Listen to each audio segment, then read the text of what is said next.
couple of days, and the last highlight of the early play today, Sunday in Xiamen. 程思佳的 Cheng 拍球， Su 应该 Chai 说小将程思佳在 hole 开始 3. 阶段啊，很快的就进入了状态。这应该是给他争夺冠军打下了一个很坚实的基础啊。 And in fact, 看起来他一出去， 4-shot lead. Good crowds out on the 整个 court 状态 today as 挺 well. 轻松。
It'll be a big help.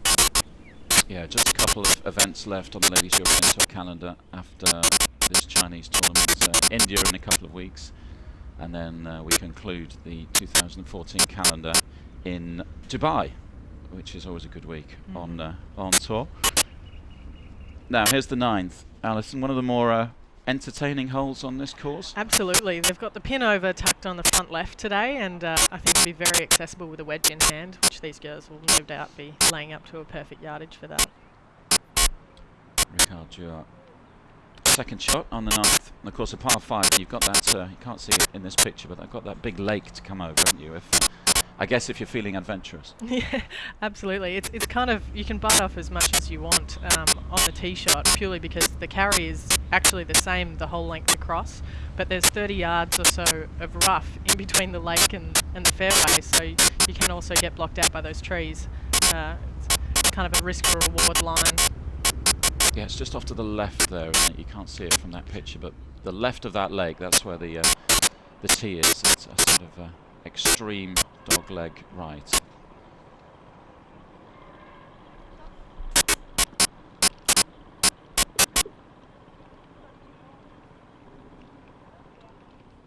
But worth re-emphasising how tight it is at the top of the leaderboard. Chung, the amateur from Chinese Taipei, 8 under, a couple of players 6 under for Latin, Ricard Dewar.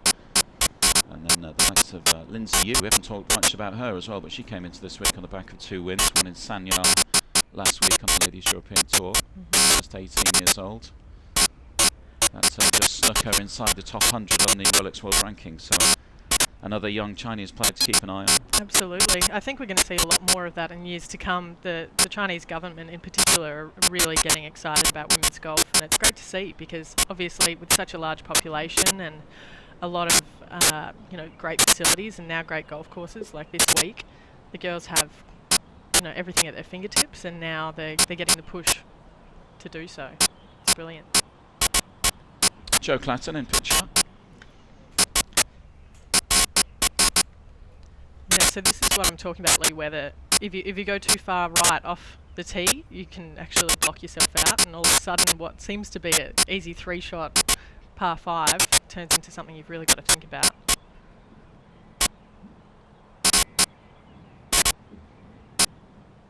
Second shot on the 9th then, Clatton 4 under, so 4 shots off the lead. Now where's that ended up?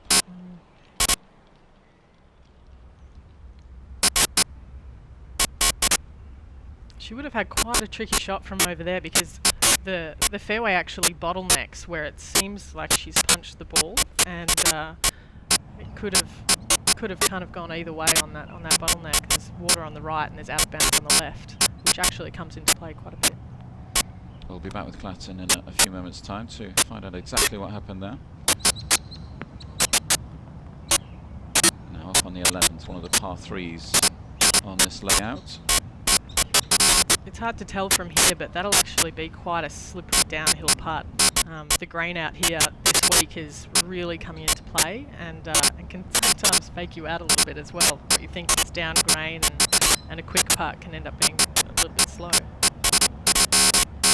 Rebecca Artis on 11th tee. Former winner on the LAT back in Sweden last year, of course. As well in Helsingborg again this year, second behind Davy Schreifel.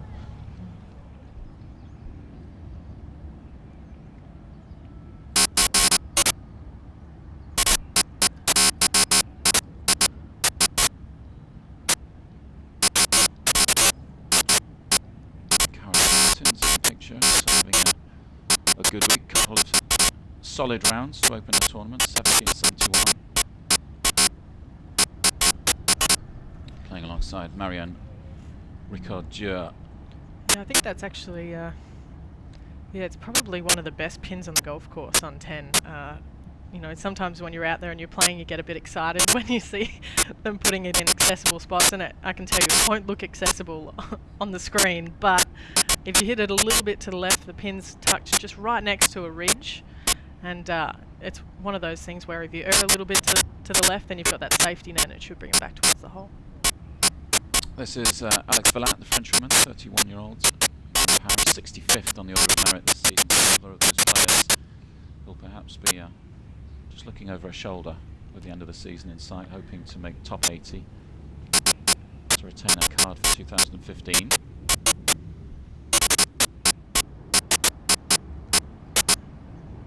That looks short in the bunker there for Alex.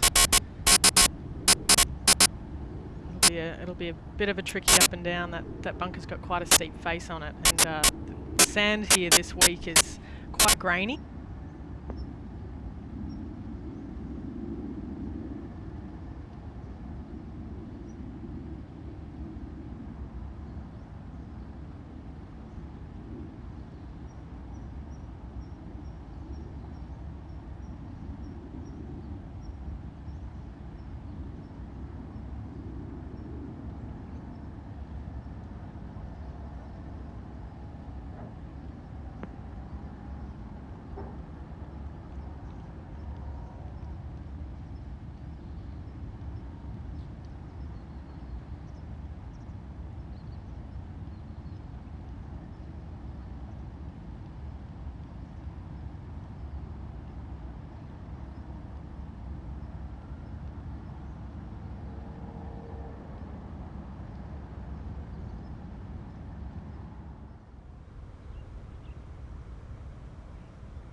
a really explosive golf swing, and she can get very streaky. I wouldn't be surprised if she picks up, 3 birdies in 3 holes or something like that. She did very well in Turkey earlier this year. And I think, going into some of the longer holes especially, that length will really help her on the back line. 3个人在李总开球之前， Ladies European top title here. It's live leaderboard confirmation. Cheng Su Chai, the amateur from Chinese 肩 Taipei. 膀现在负6的球员只剩下了1位了。看来前面的一些球员都或多或少出现了一些失误不过进入到后9洞2杆的差距，我觉得还是有机会我们都知道后9洞看过了前2轮的比赛应该都会感觉到后9洞还是有很多的难度如果稍不留神连续 bogey 出来的话，这个情况马上就会转变了。另外一位中华台北球手林子琪也上来了，是今天打地狱标准跟4杆了已经，总成绩是-3不对不起，今天是-3，总成绩是-4。对，林子琪在女子中巡赛的表现今年也是有一些起伏在比赛当中可能有好几场都是非常有机会的，但总是一轮打不好，这个确实挺影响他这个最后的排名。有的时候2轮打完排在可能倒数的这2分组里但是突然间一轮下来了。我有可能是他的这个挥杆动作里头还有一些瑕疵。不过这个礼拜他很高兴又碰到了汪教练。汪教练几年前在美国就曾经指导过他。这礼拜稍微帮他做了一些调整，感觉是比较好。It has been stunning weather. I'm quite amazed by it, really, because it's always hard to tell waking up and you look out into the fog around the front that we're currently situated on. It's a gorgeous area, and the weather has been spectacular. Coming from Australia, of course, you're used to it. It's a different story in England this time of year. Just glad it's not 45 degrees Celsius. It's pouring with rain, but you can't tell it's pouring with rain because it's pitch black in England. I've enjoyed my week. It's always interesting to come to this part of the world as well, isn't it? You touched on Chinese golf. I think that's the interesting element, talking to some of the locals about how golf's inclusion in the Olympics has made such a big difference to the game in this country, the grassroots level, the funding, the support. And we're starting to see that, aren't we? The Chinese players moving up the world rankings. Of course, one inside the top 10, a major winner already. I think Shan Feng's done a lot for women's golf in China, and you can see it. The people are excited. I saw so many people filtering out onto the golf course this morning, and the crowds here today are amazing, and people are having fun out there. You see young kids clapping and hooraying. Great putt there for Vicky. Yeah, absolutely. Particularly in the case of Lindsay Yu, the 18-year-old we were talking about, who won last season. Sanya, she's been talking this week about how supportive Shan's been. She's obviously doing great things on the LPGA, which she's said to her, "Get over here, come join me." She's been really. It must be a big help when one player has gone and done that, isn't it? And all the rest can see and say, "She can do it. Why can't I do it?" Absolutely. Well, they've worked out the pathway. I think they've got it sorted now, where they've got the funding behind it. They've got great coaches over from all around the world, actually, and I think we'll just see more and more of it in years to come.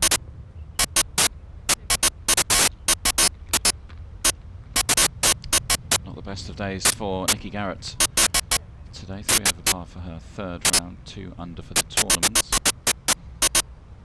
Yeah, just going back to that Chinese golf, it's interesting what the Olympics has done, and talking to the locals here, of course, if you're a sports professional, it's all about the Olympics in China, and there's so much prestige placed on winning medals at the Olympics and the Asian Games, which took place around a month ago. And if you do well there, and once golf was included in the Olympics, of course it's back in the Olympics in Rio in a couple of years' time, then all of a sudden there's a big national team, lots of money, lots of support. Chinese players can travel, which I guess develops their game a little bit more as well. Absolutely. I think this week's a classic example of this, just the changing grass. We've got Bermuda grass out here, which is really tufty. Oh, brilliant shot there from Joe Clatton. They're the kind of shots that I'm expecting to see more from the final groups. into 10, you know, where you've just got this kind of little safety net there on the left of that ridge. You can get really close. 12th. Lindsay, I'm not sure what the explosions are in the background. Hopefully not too close to them. Fireworks, perhaps. Yeah, hopefully, rather than gunshots. She looks a little bit troubled by it, but I promise you, you're safe out there. Of course, this tournament co-sanctioned Ladies European Tour event and China LPGA Tour event. It's always nice to attend one of these tournaments where you get a different mix of players in the field. We spend a lot of our time over in Europe on the Ladies European Tour. Great to see how Chinese golf is developing, some of the stars of the future, no doubt about that.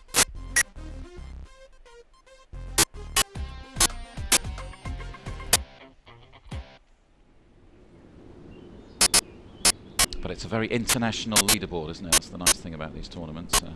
It's nice to see some of the French girls up there in contention as well. They're both really, really solid players, Marion and Alex, and I think we have Marion here on the 10th. Yeah, and Joe Clutton up there as well, tied for 8th. Absolutely.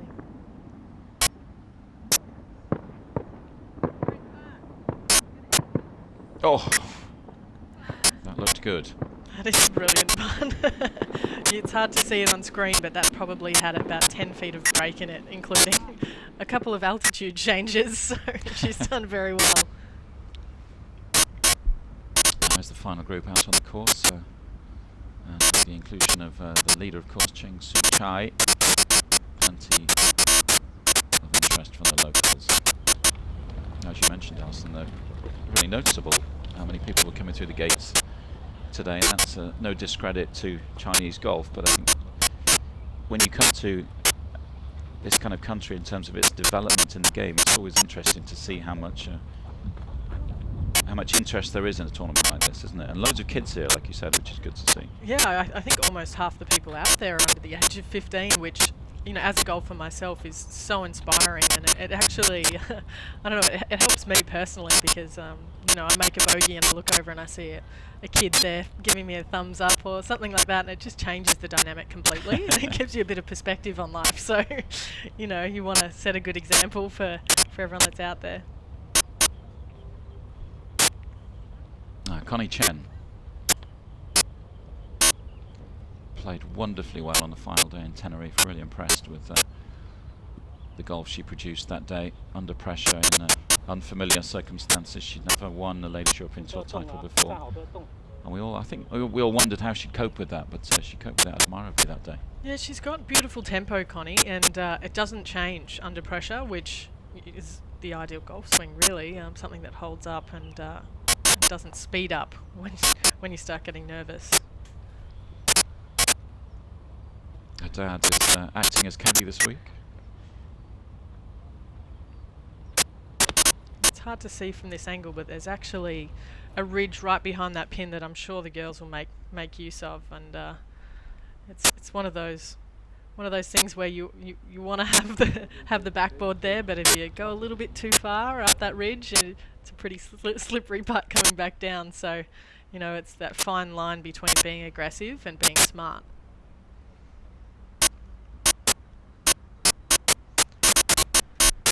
Yeah, surprising for a par 5 to be over the scoring average, 5.11 there, but that's just a testament to, you know, some of the pins that they stick on the green. It's there's a lot of slope out there, Lee. Chloe Lequan, another of the players, she's talked this week about it, playing to keep a card this week, 99th on the order of merit.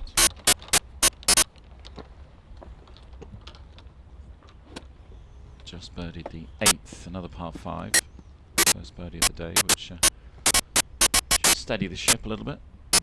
Yeah, she started off the year really well. She came out and played some events in Australia and was really impressive. I had my eye on her for Rookie of the Year after seeing her play a few times, and I think just had a bit of a slow mid-year, and hopefully she'll finish strong.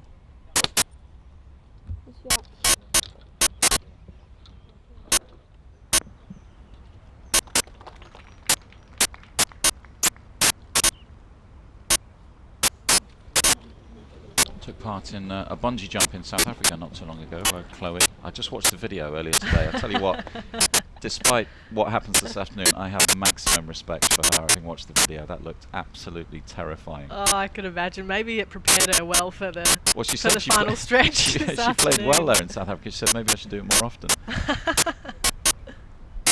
Did it alongside Patricia Sands-Barrio, but it's well worth watching. The videos on the Ladies European Tour website. It is incredible. Literally just jumping off a cliff. 2.5 second free fall, which looked like it lasted forever. Oh wow! Watching that video, have you done anything like that? You Aussies like the adrenaline sports. As a general rule, we do. I kind of stick more to fishing and. You went for golf. And speedboating. Sometimes golf is enough of a thrill for me. But on these greens. Yeah. Now here's the leader. She didn't look happy with that strike, but I think she's being a bit picky because that looks brilliant. So high. What a shot. And still time for a big smile into the camera afterwards as well. Yeah, it's important. She looks like she's enjoying it, and I think sometimes you see the younger players get out there and they get caught up in the moment and they forget that this is supposed to be fun as well. You know, golf is a game for playing, and she's an amateur, and she's born in '97, so she's got a lot of golf ahead of her, and it's important that she enjoys moments like these. Yeah, had a good finish in one of the LPGA events in this part of the world not too long ago. Tied 16th there, so gives you a good idea of her potential, doesn't it? That kind of finish on the LPGA. Liz Young on 10.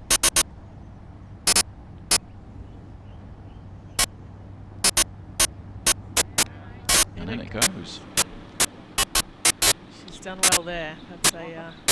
It's always hard to judge putting out of Bermuda rough. I think it's a lot thicker than kind of bent grass that you get back in the UK and parts of Europe. It reacts differently. Sometimes it can throw the ball offline, so she's done really well there. And Liz Young's right up there as well after that putt. Keep an eye on her. Back to Lin, Chinese star of the future.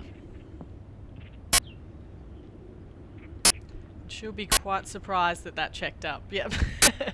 So there's quite a downslope there, and it looked as though she landed it right on the spot, but you're just going to have to be patient out there today and take advantage when you can, and take a grain of salt with the bad breaks like that one.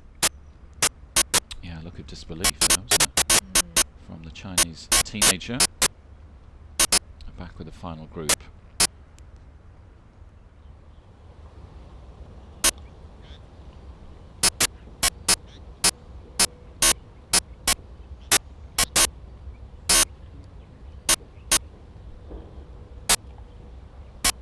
Of the top of the leaderboard as it stands.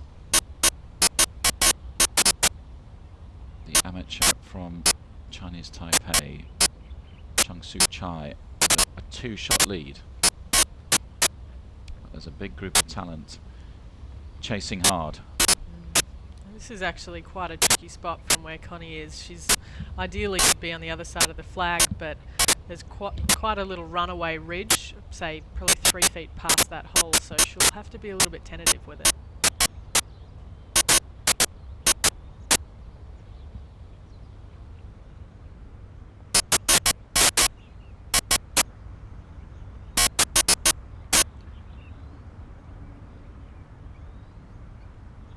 Work to do for Connie.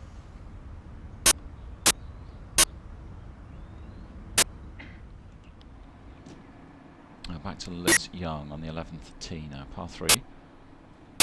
She'll probably have a 6 or a 7 iron in her hands, depending on the wind strength, but quite an accessible pin today, so hopefully kind of something just short right will be good for Liz.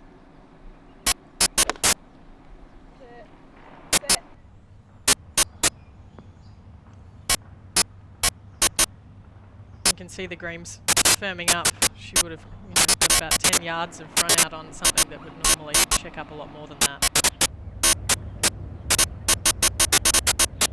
Back to Lindsay Yu.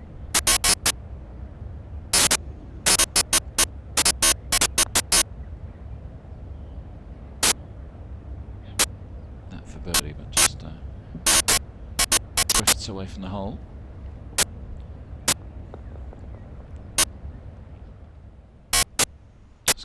Chloe Lecoin.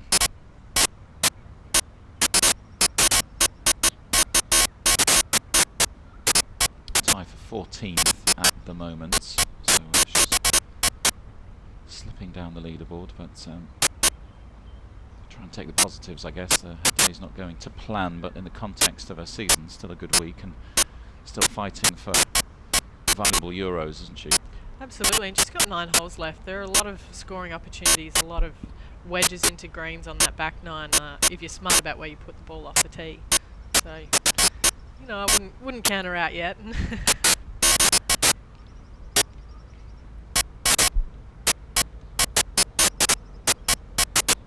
Cut the course in half. Is there a half that you've preferred this week where there are more scoring opportunities? I think the front 9 plays a little easier. It's a little more straightforward, less emphasis on placing the ball off the tee, which obviously, you know, makes your approach shots a lot easier. There's a couple of holes on the back 9 where you can get blocked out side of the green if you're not careful with your lines off the tee, and I think that, you know, it just means there's pressure on every single shot, really. That's what a back 9 should be, right?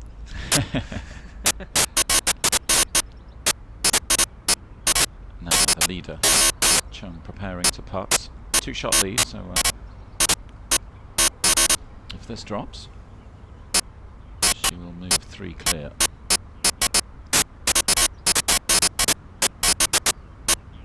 Quite a slippery putt here for her. It'll be one where she picks a line and let's drop it in that front edge. And according to plan. She's done well. It's a hard putt to be aggressive on, so you just have to kind of pick a line and commit completely. And you talked about the challenges of the 9th. I guess you're delighted if you're leaving that green with a birdie. Yeah, especially with that hole location. It's tempting to go for because it's on the front of the green. But I guess, you know, anything short right of that and you're going to have a relatively straight putt straight back up the green, and it's really the ideal place, and anything apart from that is sometimes a bit troublesome, so it's well defended, this green. Nice time to pick up the birdie too as you head to the turn. A bit more of a cushion for her. 3-shot lead now, 9 to play.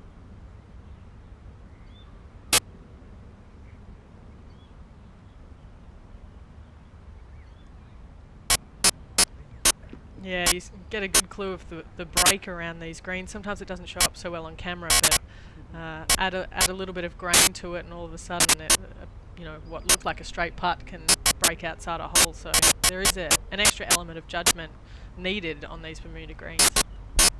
Yeah, it was a fabulous camera angle, that, wasn't it? Great idea of the challenges you guys are faced with. Looks easy from here at times. She'll be thinking about this putt as well, and this putt's probably breaking outside the hole again, so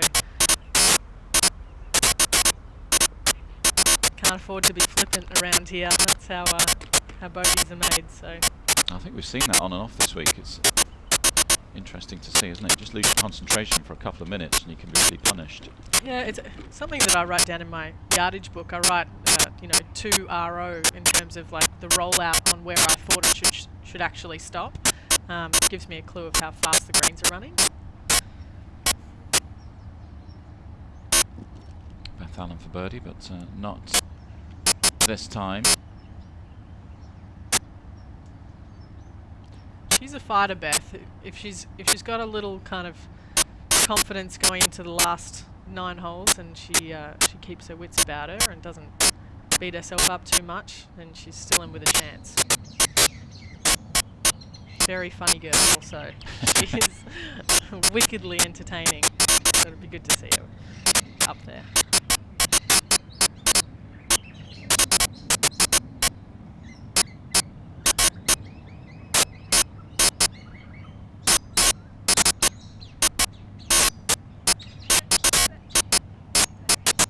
Liz Young there on 11.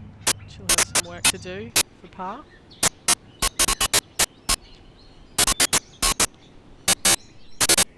Just around a couple of hours left of this Xiamen Open.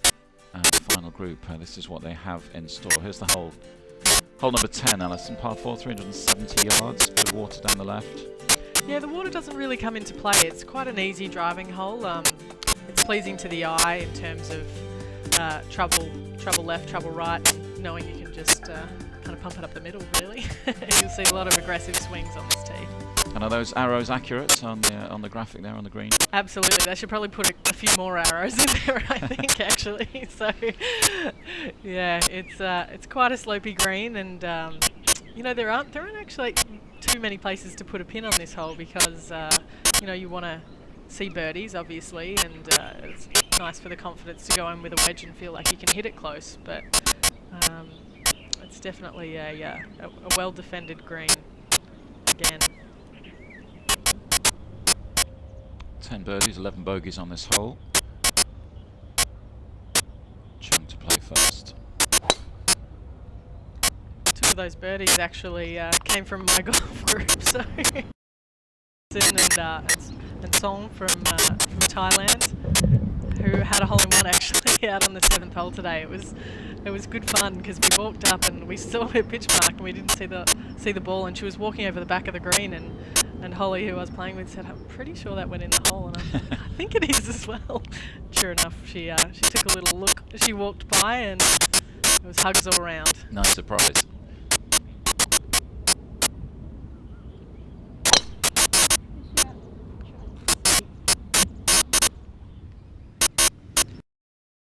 Is that everyone loves getting involved out here, and it was fun to watch when she made the hole-in-one. It was automatic celebrity, and everyone from the you know, the neighbouring greens came over and wanted pictures taken with her, and it was great. It was a really nice moment for some.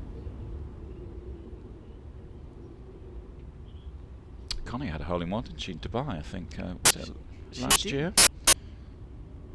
Picked up a nice little Mercedes-Benz, I think it was. New motor, always nice. Yeah. Sometimes problematic to get it back to South Africa from Dubai, but I'm sure she found a way. I think if I want a Mercedes, I'd probably go back on the ship with it myself, back to Australia. So just to keep an eye on it. Yep. I'd probably sit in it, sleep in it, you know.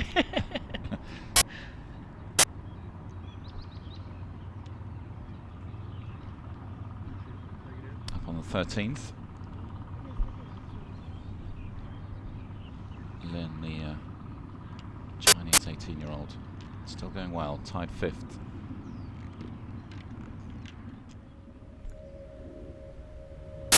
Now Jo Clatton, one of 3 French women in a tie for 2nd now, all on 6 under. Clatton, Velat, Ricochet.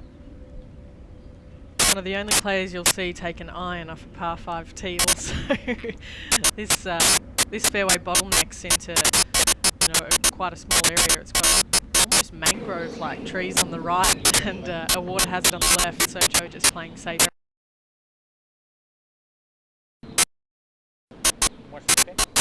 It's an idea of the local fans out on this Orient Golf and Country Club course this afternoon. A fair few umbrellas, not for the rain, thankfully. We get a bit of everything in terms of weather on the Ladies European Tour, don't we? But this week it's been to protect us from the sun. It's been lovely. Nice. It's been lovely this week, and so maybe I think my caddy was terrified of carrying my staff bag around this week, trying to get me to drink water, and I'm pretty sure it was for his back's sake. Connie Chen, of course, playing in the final group.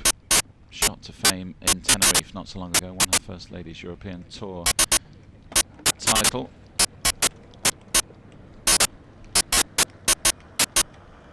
Rough start to the year, missed the cut to the first fence, and then tied 7th in Pilsen. And that was a precursor to winning in Spain. Interesting, she missed the cut, didn't she? But bounced back this week in style. More at home in these conditions.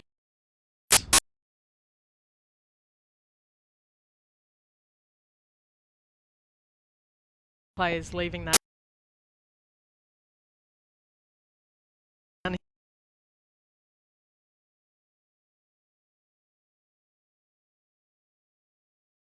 to be tentative.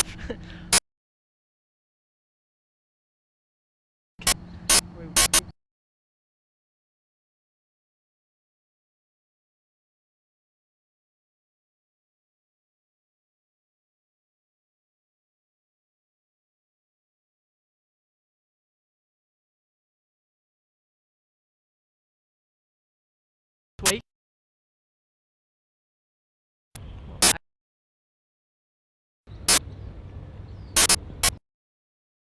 So used on your golfers.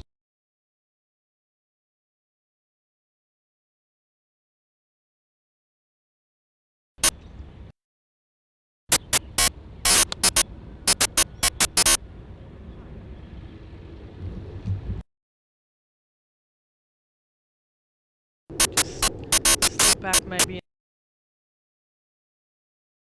but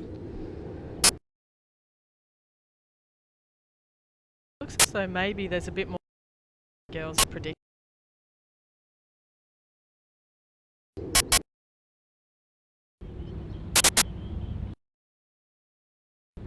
It's actually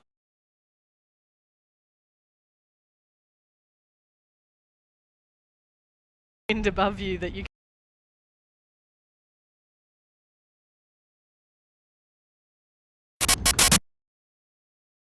Shot from the leader. She's looking good, isn't she? She looks kind of sweet. She's kind of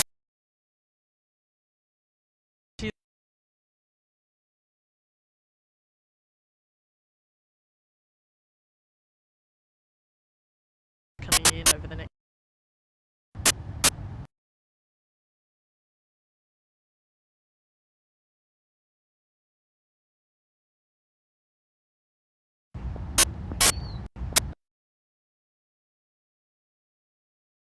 Finds Of a relative.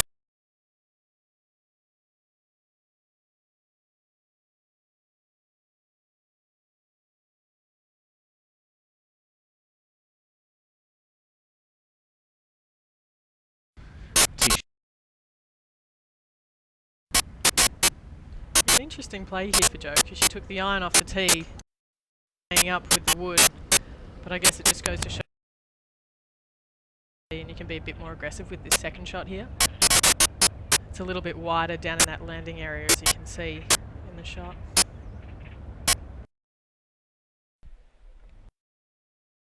Up at the Xiamen Open 2014. Coming up to 2:30 local time. This is the leaderboard and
some of the names a little bit further down the leaderboard. Sunday afternoon at the Orient Golf and Country Club, coming toward this co-sanctioned Ladies European Tour China event. Beautiful conditions in southeast.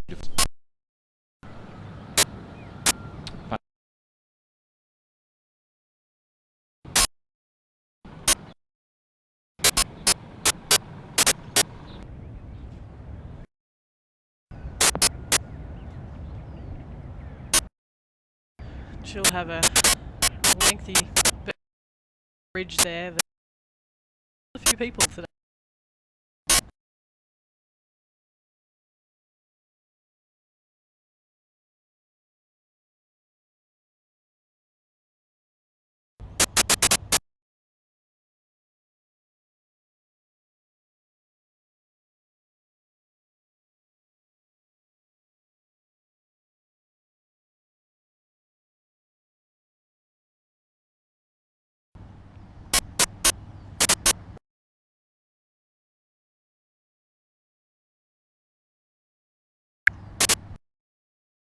About having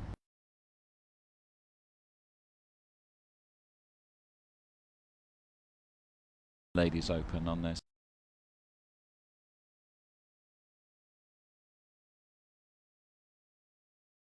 Knowledge is more valuable than other golf courses. There are some courses where you get to know it after a few more rounds on it, and this is definitely one of them. Last week in Sanya, perhaps a little bit easier to gauge. More about where you don't want to hit it and where you do want to leave it, and I think the girls out there today will have a better concept of where that is. Looking good from Vlad. Yeah, the pin's down in a depression on the right hand side on 13, and I think we'll see some close shots in there.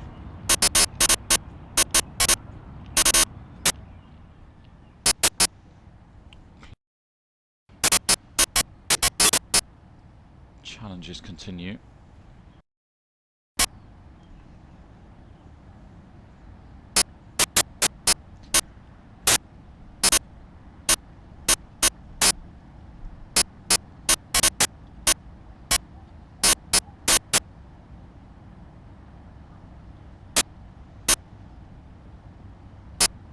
This putt should break just a little off her left and be perhaps a little bit downhill, so as a right-hander, generally we prefer the right to left putts, but the way she's playing, I think the hole looks bucket size, so we'll see if she can knock this one in.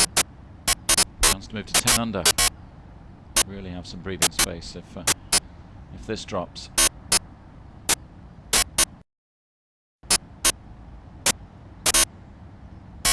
And it does. Everything going according to plan. She looks the part this afternoon, doesn't she? Absolutely. You saw her out there, and I think she's got a little swagger. It's not something you'd normally say in China, but I think whatever it is, she's got it, and she's got the eye for the target today. So these next 8 holes are going to be pretty exciting for her. If you are leading a tournament, and there's confirmation she has that 4 shot. In the context of the final 18 holes, is there a point where you start thinking about it after the first 9, maybe with 3 to go, 4 to go, 5 to go? Does it just depend on your character, depend on whether you're that kind of person? Yeah, I think it also depends on the finishing holes a little bit. 2 of the last 4 here are quite tricky, and you know, it's those soft bogeys I think you watch out for when you're leading an event, and you can slowly start leaking a few shots back towards the field, and just keeping your short game really tight, leaving yourself easier par putts is going to be really important. Enough arrows on that graphic, to be honest? Is the 11th par 3? Again, yeah, it runs very much so back left to front right, all the way across this green, as you can see. There's a lot of room to the right, but it is actually still quite hard green to get close to the pin on. It's downwind and all week, so the girls coming in with kind of anything more than a 7 iron will be bouncing back likely towards the second half of this green, towards the back, so giving yourself a tricky downhill putt. But yeah, I'd be surprised if there wasn't something, you know, reasonably close out of the next 3 players. I think we could argue that they're in form, couldn't we? We can, definitely. Only 8 birdies though on this hole, so another of the challenges out on this Orient course. But Chung will be excused for perhaps just starting to think about getting a hand on the trophy.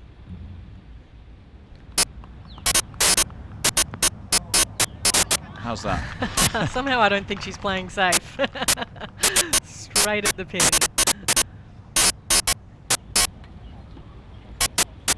But it's interesting you referenced 15 and 18. Those holes will be at the back of her mind. So presumably, you know, she hasn't won on the LET before, but she's won on the tour in Taiwan and in China as well before. So she knows about winning tournaments, and she won't be getting too excited just yet. Maybe once she's got 15 out of the way. Yeah, it's hard because obviously when you've got such a big lead, it's very hard not to be defensive. But my college coach used to tell us to be aggressive to conservative targets. So going into the final stretch, perhaps she'll pick those kind of lines and just go for it.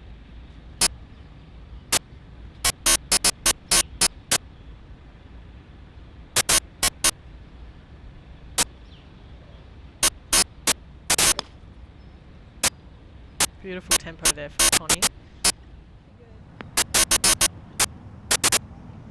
The greens are just firming up a little bit. You can see how much run they're getting on these, you know, relatively short irons. That probably would have been a C9 for Connie and didn't even look like stuffing.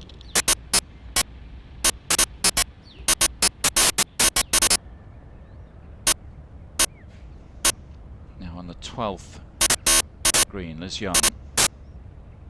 That's for birdie. That's to move into outright second. This is that part where it looks really downhill and it just kind of puts the brakes on it.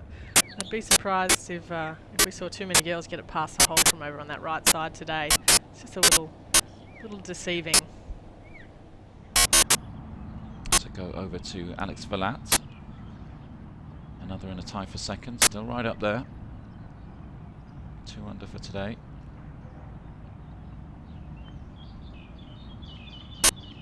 Good putt.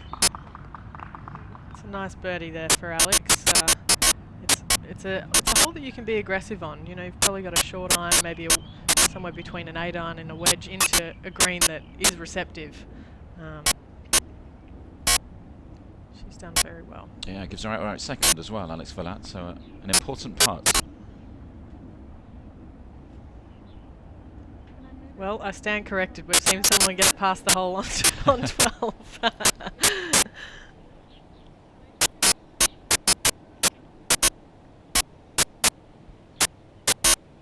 Very likeable character, Marion. She came down to Australia and was very involved in a lot of the extracurricular activities, you know, exploring the country and getting a really good feel for the place. Very enthusiastic.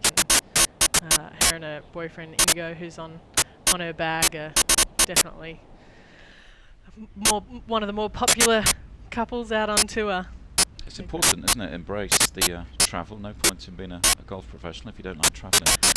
It's one of the things that the European Tour is exceptional at. It's one of the things I love about playing out here. There's never a dull moment. There's always something to see, and the girls take advantage of it. And I have a lot of respect for that when they culture. Yeah, you've got to embrace it, haven't you? It's a big part of being a Lynn on the 14th. If it's winding you up, then it's not going to help you out on the course. Because travel does bring its challenges, of course. It's not all glitz and glamour.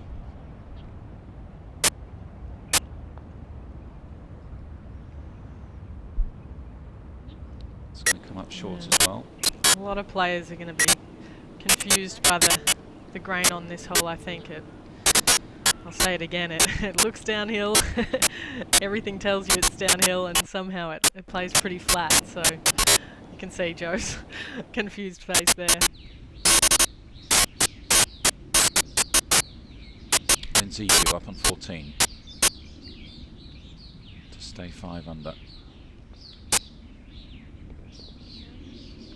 Good putts, but 5 off the lead now, so if she wants to get her hands on a 3rd successive trophy,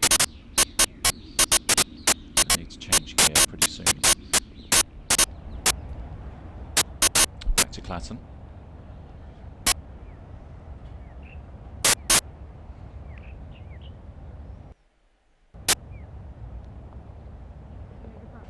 Nicely done.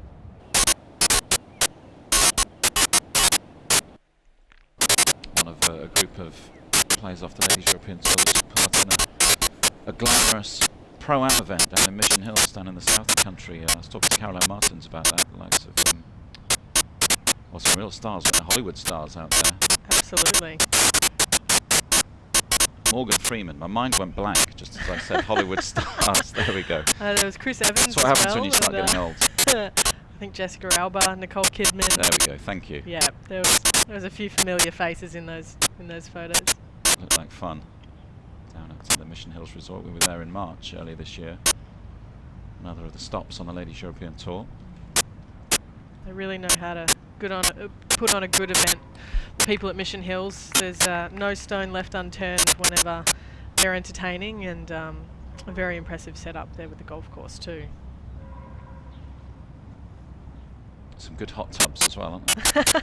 There are. You can have every single flavour in the book, I think. Amazing. I think I sat in a chocolate hot tub and a green tea hot tub. Felt like I was in a dessert. For those of you who haven't had the pleasure, it's a bit like a hot tub theme park, isn't it? Just outside, as part of the hotel complex at Mission Hills. Like around 150 different hot tubs, different temperatures, different flavours. It's incredible. It's great for recovery work, actually. I remember after one of my rounds, I went in there and made a quick dash from the hot to cold hot tub, and my trainer back home would have been very proud of me for different take refreshing the nerves. On the ice bath, yeah.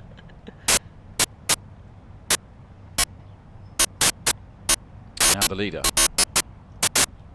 Another big putt for her, another big moment.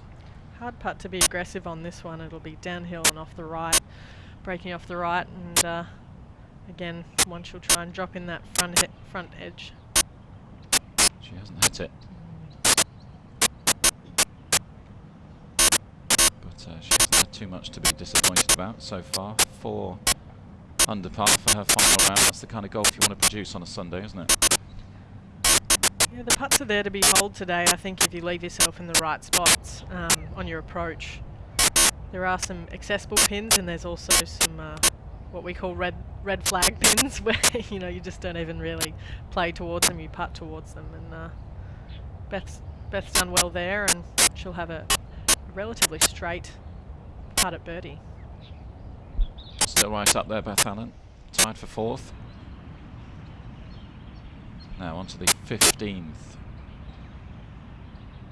Par 3, another of the par 3s. We've talked a fair bit about this treacherous hole throughout the week. Yeah, there's a big depression on the left of this green, and basically everything filters towards it, even if you hit it in the right half. So I imagine we'll see a lot of the girls chipping in from the left, but that is a brilliant shot there from Janet. She's just outsmarted that pin position. I think she'll have a great, uphill off the left look at birdie there. You get a good idea of the breeze now. You mentioned that earlier. It's just picking up a touch. We haven't seen such movement in the flags so far this week. Go back to Connie Chen.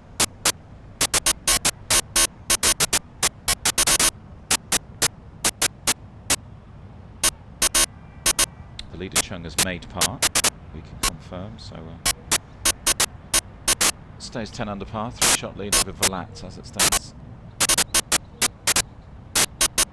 It's changing all the time. Keep a keen eye on the leaderboard this afternoon. Plenty of names flying around.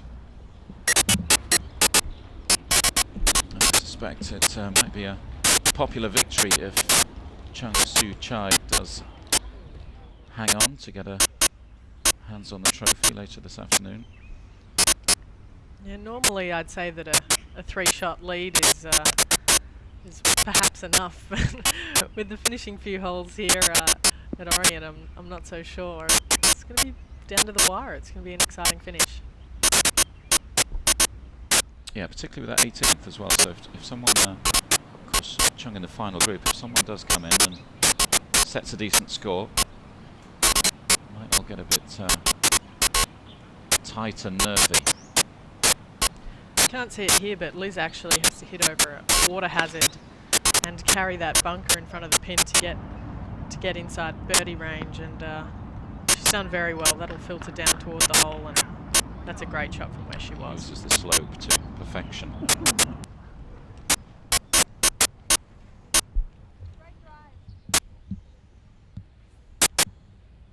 Yeah, there's Still a fair few names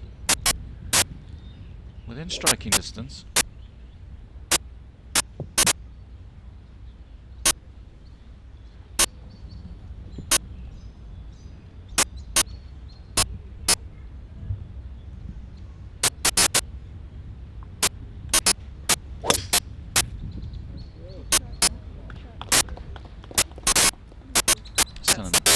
Sorry, go on, Alice. I don't know, I was just going to say that sounded really nice.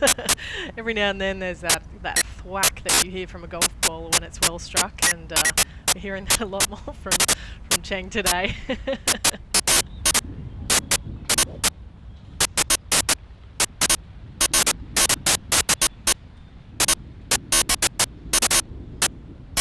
Connie Chen, 4 under par. 6 off the lead, but still fighting for a top 5 finish or better.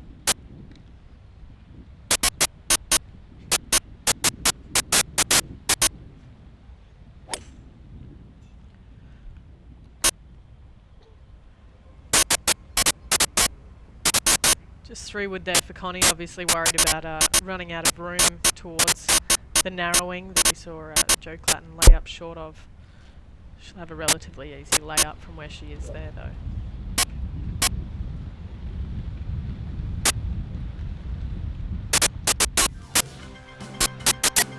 Gives you an idea of our venue this week, the Orient Golf and Country Club. It's a beautiful place to come to work for the golfers and the media alike, and it's created plenty of interest among the local fans too. Plenty for them to get entertained with. There's an academy here, the fantastically named Jerry Wong Golf Academy. I love that one. It's raised a smile this week, and it's great to see so many kids involved in the tournament too.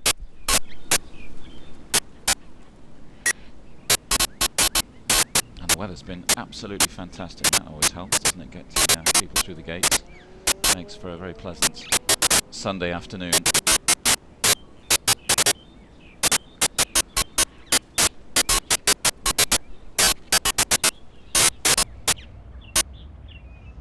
Now back on the 12th, Beth Allen for birdie. Chance to move to within 4 of the lead. And she does. Thank you. She's done well there. A bit of chatter between Beth and her caddy. A few of the caddies speak reasonable English out here today, and it's always nice when you can see a bit of bonding time going on after a birdie. You get a nice welcome as you arrive on the plate bus as well, don't you? In front, as they all line up and give you a bow. It's lovely. Mind you, you need it after that bus journey, right? That's true. It is mildly terrifying. I've never seen a bus corner so well. That's all I'm going to say, especially on the highway entry ramps. Yeah, I've stopped looking out the window as we go across the bridge, coming from the island where the player hotel is, onto the mainland where the golf course is. Now Velat. That was to get to within 2 of the lead. Not this time, but she's still hanging around, pushing the leader, Chung.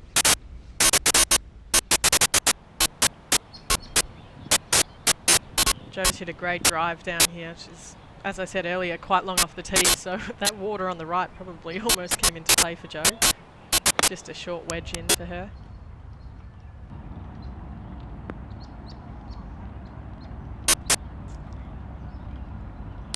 Unlucky to stay up there on the top of that slope. It's hard to tell from the picture and the shadow on the green, but she'll have a slippery birdie putt from there. This for par for Velat.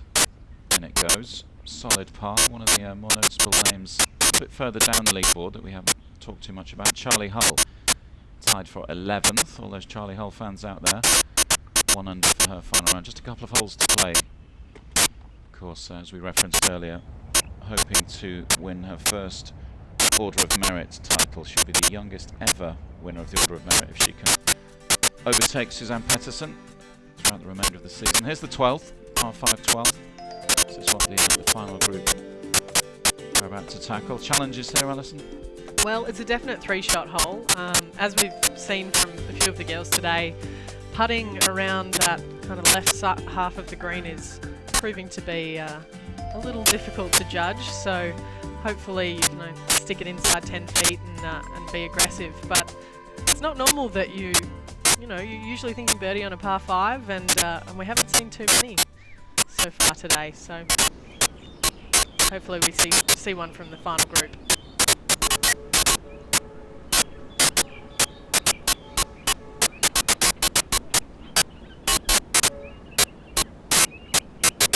Slightly alarmed to see a couple of signs warning of snakes around the course as well. Have you seen anything dangerous this week? We saw a snake. I probably should have warned the girls actually, but in between the 14th and 15th hole there's a very tempting shortcut through the trees. Not anymore. I haven't taken it any other day, and I saw it today, and I thought, oh, why not? Final day, and sure enough, something slippery slithered in front of us, so we looked a bit ridiculous stomping our feet on the way through, but made it safe nonetheless. Got to be careful, haven't you, in this part of the world? Yeah, well, a few years ago, Mel Reid had a snake bite, I think, in Sanya, and I remember hearing the story, and she said, I'm not going home. I'm playing really well. Can I just finish out my round? And they said the snake wasn't dangerous, and sure enough, finished out under par. Good effort. Lynn for birdie on 15. No, we saw the tee shot. One of the better tee shots on 15 that we've seen this week. Well, that's perhaps a little bit harsh. One of the better results. We've seen some good tee shots, but often not rewarded on this hole.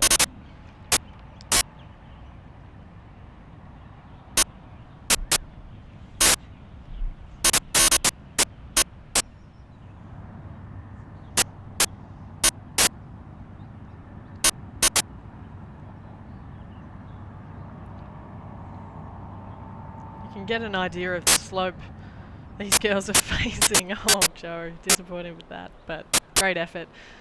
Downhill, down grain putts here. Sometimes the girls hit them off the toe of the putter just to ensure that they don't have 6 feet coming back for par. A bit more tentative, perhaps, but Joe didn't seem to have any trouble with that there.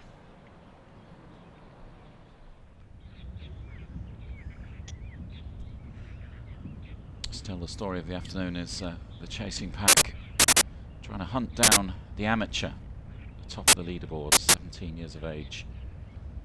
Looking, at the moment, every inch the champion, you've got to say. Very composed out on the course, doesn't look too nervous.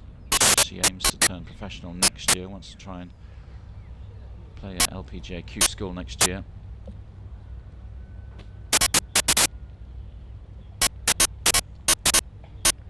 Yeah, Connie will have a difficult approach shot from this rough because there's a small ridge right in front of that pin, and she'll have to make a steely decision as to whether to try and land it over it or before it. So you can imagine that it would release quite a bit from here.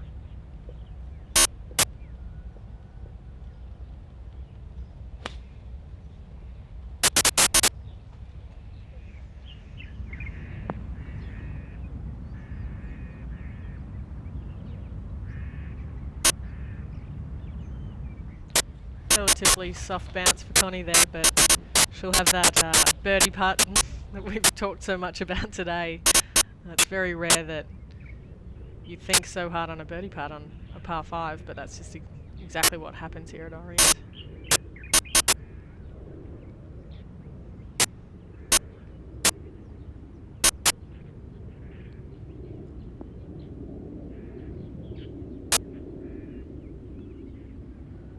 Played most of her golf this year in China and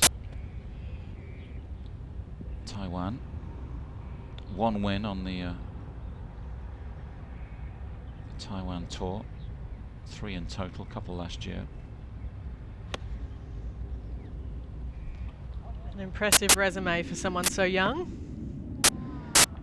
and that's the reason why shots like that. Demonstrated superbly. Interesting scenario if she does win this afternoon. Talking to the Ladies European Tour officials before we came on air, because she's 17, she can only join the tour at the discretion of the tour, and has to turn pro within a couple of weeks to to gain exemption from winning. Of course, you win a tournament, you're exempt for the rest of the season, then another 2 seasons. Be interesting to see what she does if she does win this afternoon, whether that affects her overall plan about her career. Yeah, these are the decisions that tours face all around the world. I remember when Lexi Thompson was deciding whether to turn pro, and the LPGA had some decisions to make. Obviously, Charlie Hull in the European Tour. There it is as it stands. Chung out in front.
Out some of the scores a little bit further down the leaderboard, the final day of the Xiamen Open International. And worth mentioning, give a shout out to Sarah Kemp, who's just finished her final round. That's the lowest score of the day so far, 68. Good round for Sarah. Flying the Aussie flag. Absolutely, and she is she's a great ambassador for it. Lovely girl, and hits the ball straight as an arrow, so I'm not surprised to see her at 4 under today. Beth Allen on the 13th.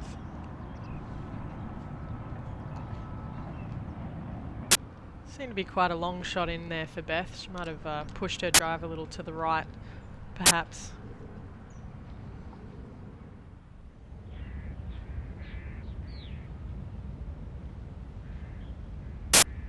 And a tie for 8th at the moment, Connie Chen.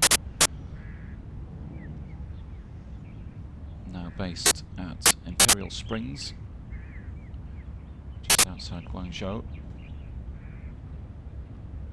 That's looking good. Great putt from Connie there. You could tell it was going to be close when you see the aiming lines rolling end over end. It's always an exciting sight to see as a professional. You know it's got a good chance of going in. Birdie on the 12th. Nudge her up the leaderboard a little bit closer to the leader. There's the confirmation. Still a 3-shot lead at the moment for Chung Soo Chai. Alex Vilat sticking around. Some big names a little bit further down. There's confirmation there of Sarah Kemp's 68. Good enough for 9th at the moment.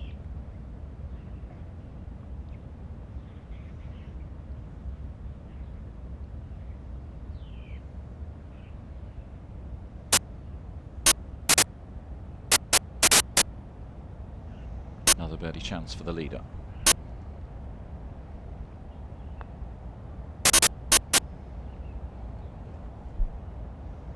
Now worth just mentioning Alison, Sarah Kemp's round finished with a couple of 3s. We haven't seen too many 3s on the 18th, have we? And rightly so. They've tucked the pin position over on the left, and it will make for an exciting finish and for some very nerve-wracking putts, I can tell you that. There's very few places in the world where you take your time lining up a 1 or 2 foot putt, but I can guarantee the girls will be taking their time.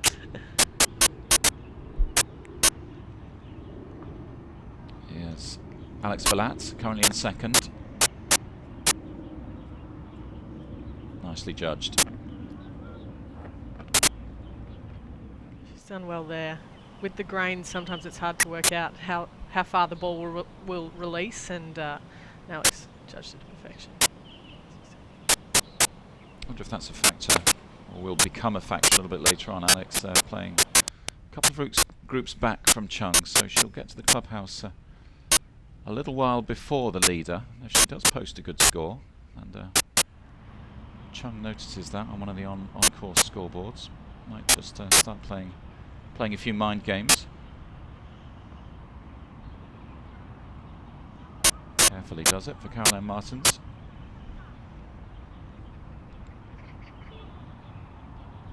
I think we're going to see a lot of girls through the green here on 15 today, and perhaps over on that left side, chipping back up towards the pin. It's quite a steeply graded green.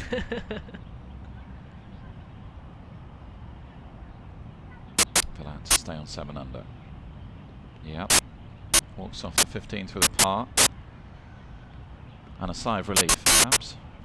It's really not a birdie hole for the girls unless you somehow pull a great tee shot out of the bag and stick it inside 10 feet or something like that, where you can be really aggressive. But she won't be disappointed with par there.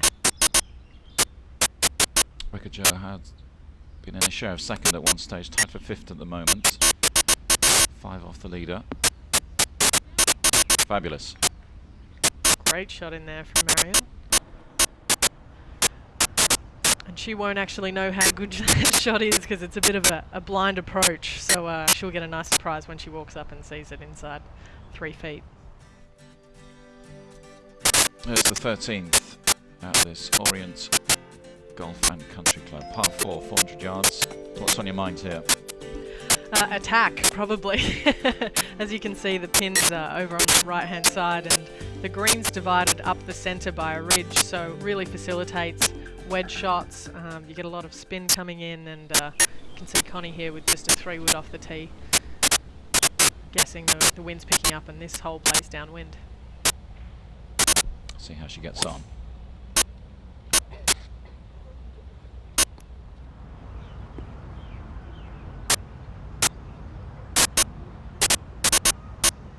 Position A there. She'll have a fabulous angle on her approach, and no doubt she'll be trying to work out how she's going to get that birdie on her scorecard.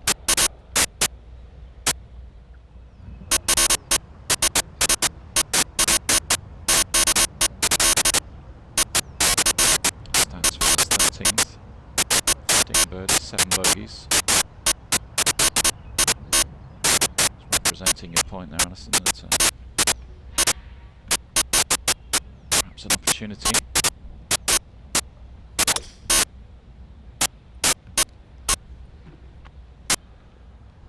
Doesn't like the look of that one. Well, you know you're playing well when you're disappointed and it still finds the fairway. Really the only danger on this hole is the rough and the trees over on the right, so she's clear of both there. Yeah, it's about as bad as it's getting for her today, isn't it? Clatton. I think Joe might have been in some thick rough there. It seemed to be quite a big swing for a short distance, but it's just testament to the greens and the rough around them. Can be quite patchy and thick in places. Coming towards the end of her round. Lindsay Yu, currently highest placed Chinese player on the leaderboard. She always looks so composed, doesn't she? It's hard to tell if she's happy or upset. She's just in that golfing zone we talk about.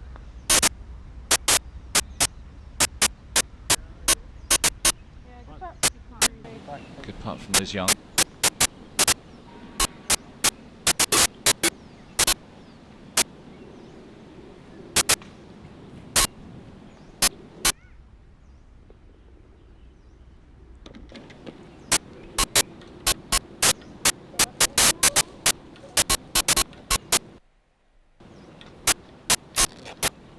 For a very good finish, Liz. Tied 3rd at the moment. And this is the final group out on the course. A nice big group of fans tracking their progress out on the fairways. It's nice to see a couple of the players out there as well, supporting their friends and seeing a piece of the action as well. See Victoria Lovelady out there on the right of the screen. From Brazil, one of the more exotic characters on our tour.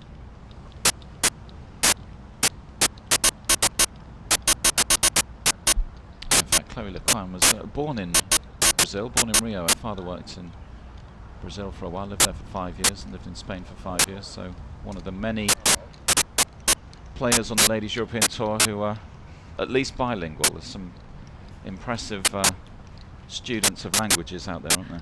There are. I know a few people that I think have 4 or 5 languages in the bag, so sometimes I struggle with English, so I think I'll stick to one. English and Australian though, right? So that's 2 languages. Yeah, exactly. I took a little Japanese in college though, so I'm sure I'd at least be able to order a meal perhaps after 4 years of study.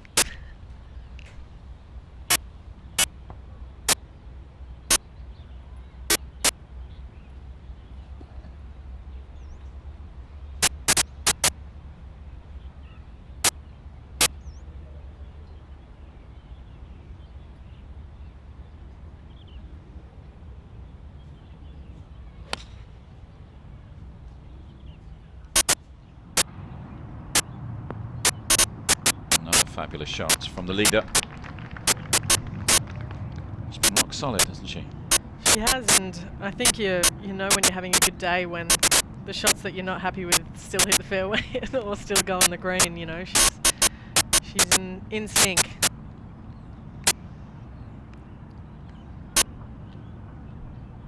We've talked about 15 and 18. Any other dangerous moments for the leader in that run-in? I think the tee shot on 14 is actually a little bit underrated in terms of difficulty because you have a hybrid in hand, or a 3-wood for some, but there's some trees in the middle of the fairway that can block out your second shot and make what should be a relatively short par 4 quite difficult. A fabulous shot from Lequan too, the Belgian. Finished strongly last season, Lequan won final event on the Access Series to gain her playing rights 2014. Likes to leave it late.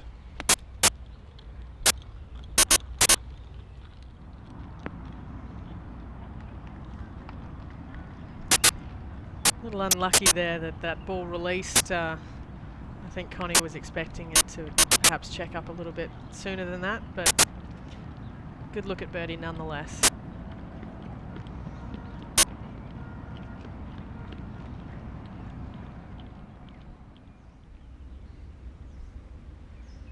Over on the 14th, Clatton for par to stay 5 under, stay within 5 of the lead.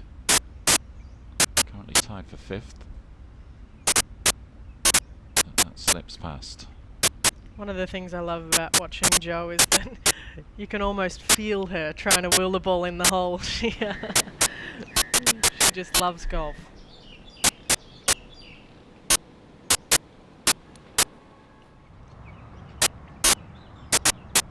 Let's jump back to Alex Villatte. Looks like she might be in the right-hand fairway bunker here.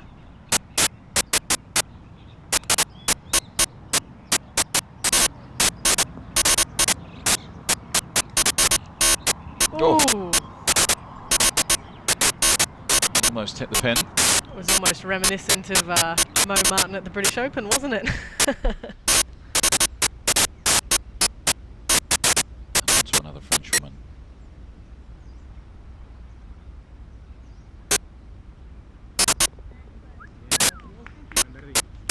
Taking care and getting the right result.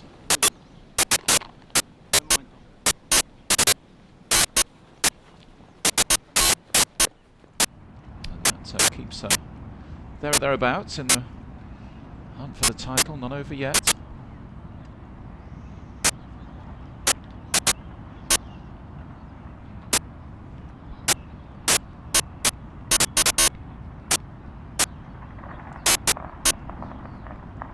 Still a 3-shot advantage for the leader, Chung. Alex Villatte, the closest contender, 7 under par, 3 shots back. Ricard Young and Allen 4 back. Time perhaps to starting to run out of touch for the chasing pack. Another great week for Lin Jiyu. Won on the China LPGA Tour a couple of weeks ago, then co-sanctioned CLPGA and LET event last week in Sanya. He's going for 3 in a row.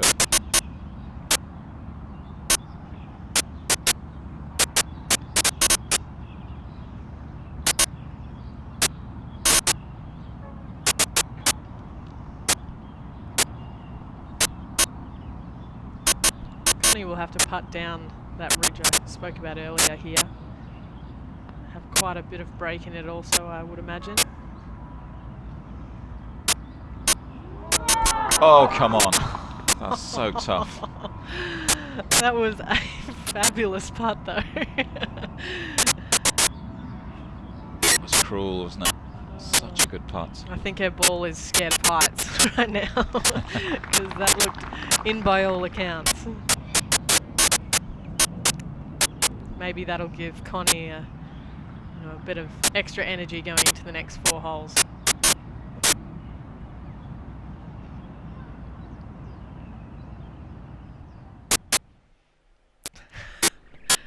Absolute disbelief there by Connie. Yeah, right smile. You don't get too much out of Connie, do you? But that one raised the smile. For the wrong reason, sadly.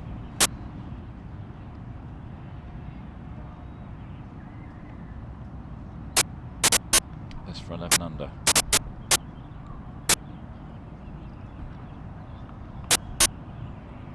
Good news for the chasing pack.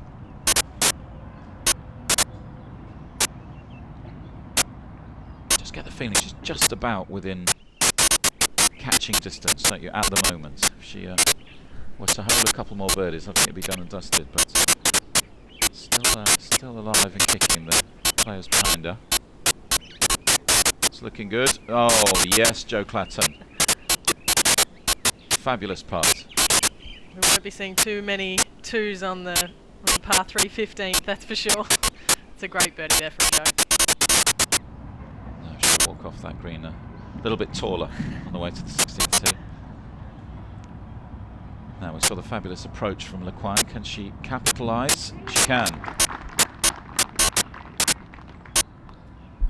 Treating us to some good golf right now, these ladies.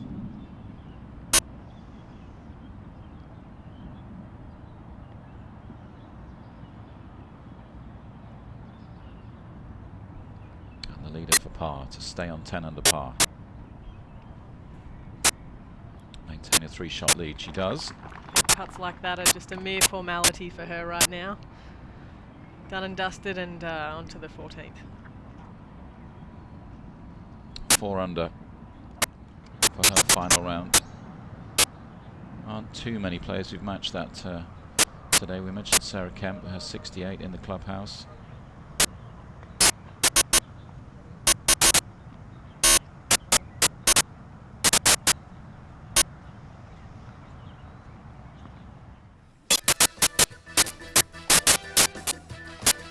Now this looks like a group of the LET players who had an opportunity to enjoy some of the local sites earlier in the week. Is that Caroline Martins behind that? There she is, and Joe Clatton as well, out enjoying some of the local sites. Plenty to do, and it's entertaining and interesting part of the world to visit, isn't it? Particularly from Europe. I find it always interesting when you come down to China, particularly a different kind of city. Somewhere you enjoy?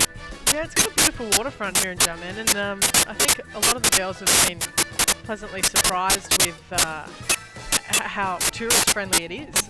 I've heard of a lot of the girls going down to the waterfront and having a look around, a lot of shopping to be done, which always inspires the ladies to get out and about. So. Tell me about it.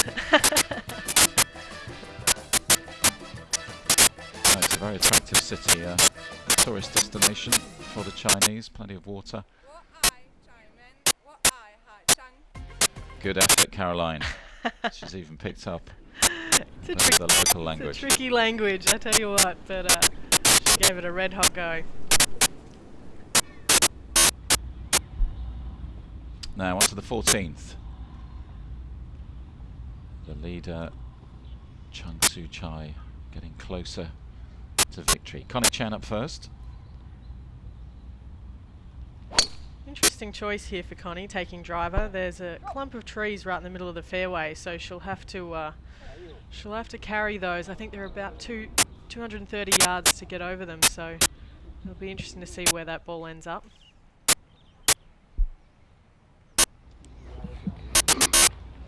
We'll track it down over the next few moments. Quite an aggressive play though from Connie, so obviously she's not thinking about defending the score, she's thinking about chasing this winner, and see where she ends up. That's an interesting start there. You mentioned the challenging tee shot, fair few bogeys on this hole.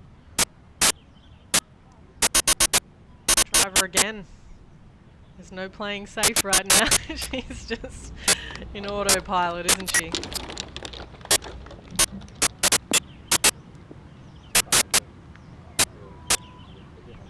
Large and in charge this afternoon, she is, isn't she? Position A there for Cheng. She'll again have a short iron in her hands and to a back right pin. Now 15th green, Liz Young for birdie.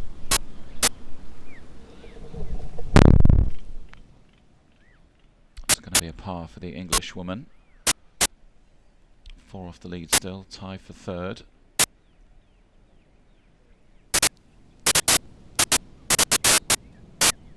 She's a really solid player, Liz. She's not the kind of person that you see, you know, as a flashy golfer, but she's always in the mix, and she just gets it around, you know. Love to have her in a 4-ball team.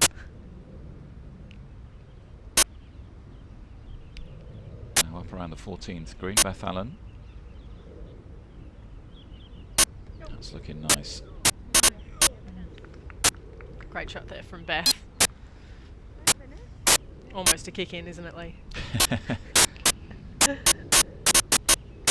Better tap it in though, just because people are watching. The official.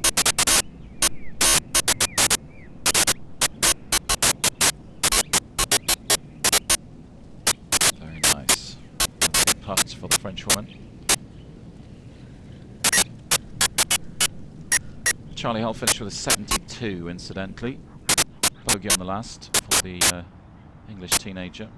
2 under for her tournament. Tied for 13th at the moment, so perhaps not as high as she would have hoped to finish, but a few more euros in the bank as she tries to chase down Susanne Pettersson at the top of the order of merit.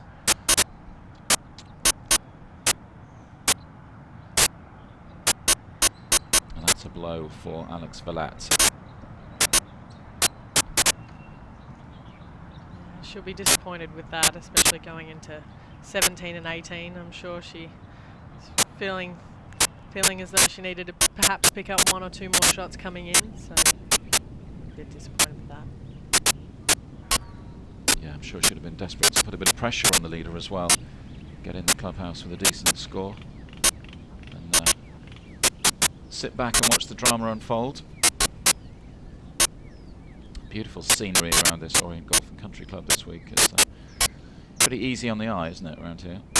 It's gorgeous, and the golf course is right on the water. There's actually a small little fishing village on the left of 9.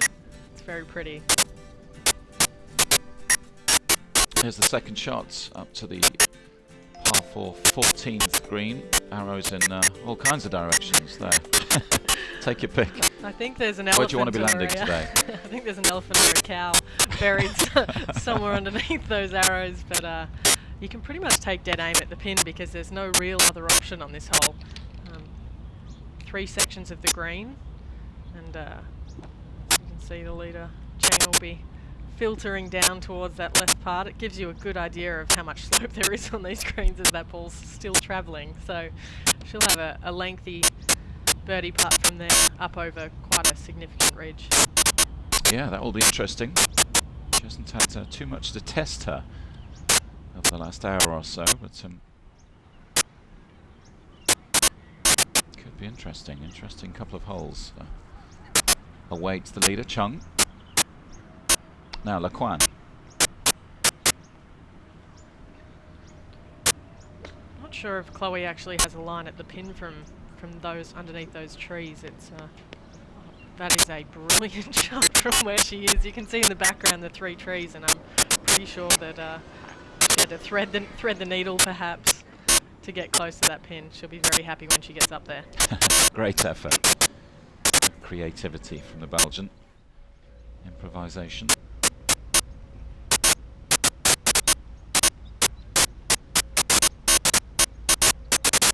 On the line or back to where you play. So I can play from here. You can play from here, yeah. That's where the My nearest point would be that. Yeah, sure.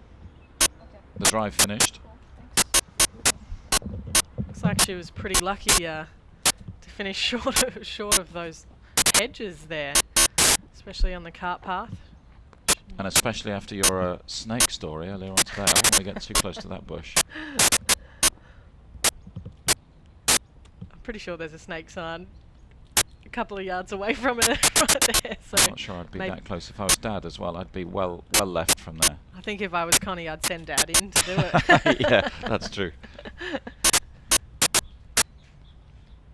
Looks like this will be a 3-shot hole for Connie. Just chipping out to the left.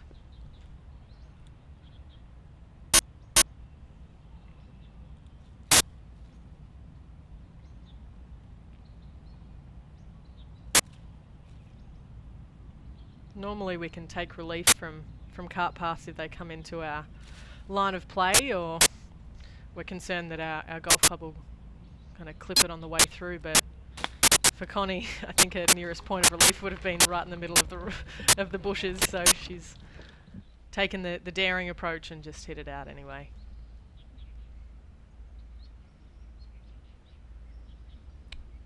More preferable to dropping it into a nest of vipers.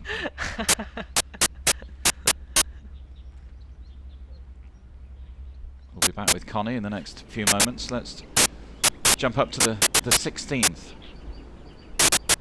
The academy here at Orient Golf Club in the distance.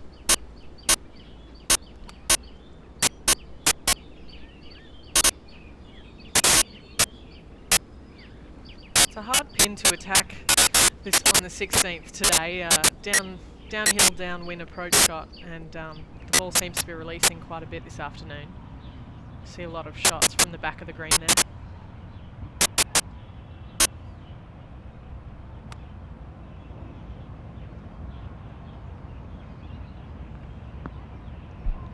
Bethana taking on the 15th. That's still going. Yeah, that just filters down to that collection area. She'll have a relatively straightforward chip though, straight back up the hill. So with a shot game like Beth's, I'm pretty confident she can manage it from there, hopefully. Now back with Connie. Out of the bushes. This is her 3rd shot on the par 4 14th.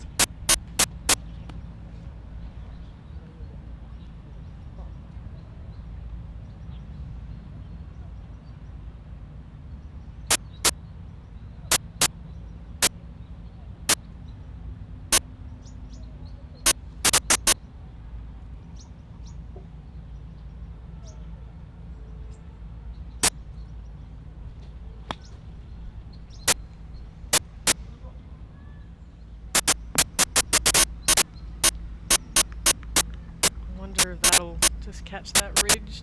No, it stays up.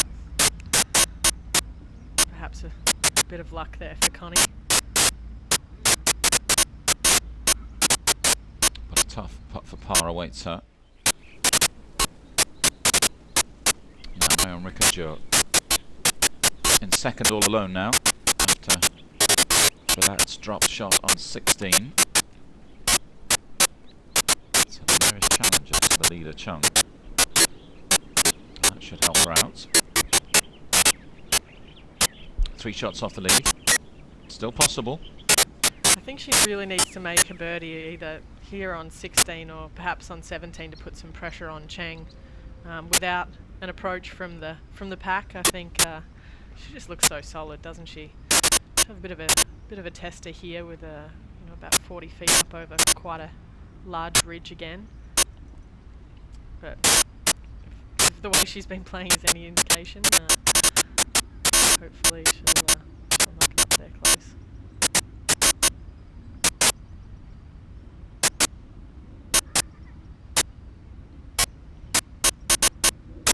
So this for birdie.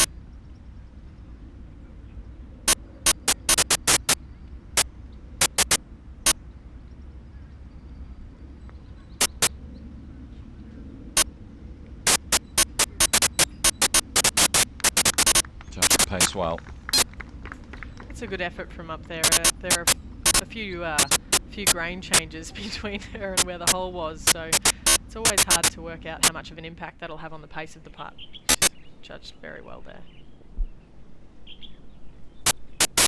Birdie putts up on 16. Liz Young trying to move to 7 under alongside Ricochet.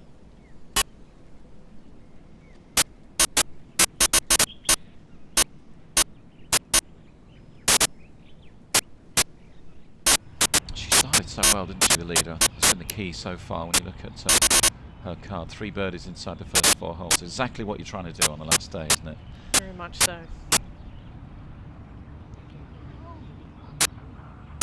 Nicely judged by Beth Allen.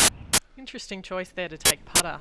I think sometimes when you're chipping uphill and into the grain, it's hard to judge how much a ball will check when you chip, and perhaps that factored into Beth's decision there.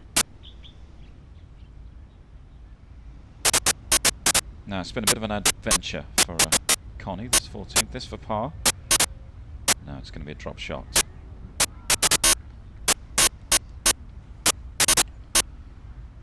Back to 4 under for the tournament. 2 over for her final round, so not the Sunday she was hoping for so far, but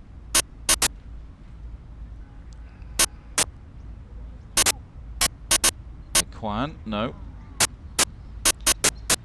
Would have been a pretty cheeky birdie from under those trees, I tell you what.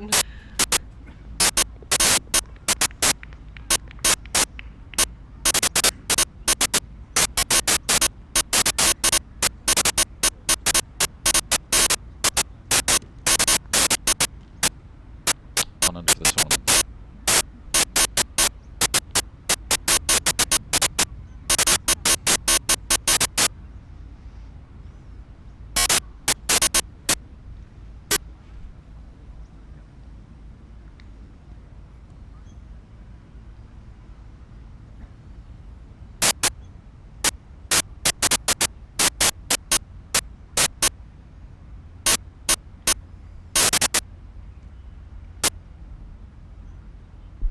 Stay on 10 under, maintain a 3-shot lead.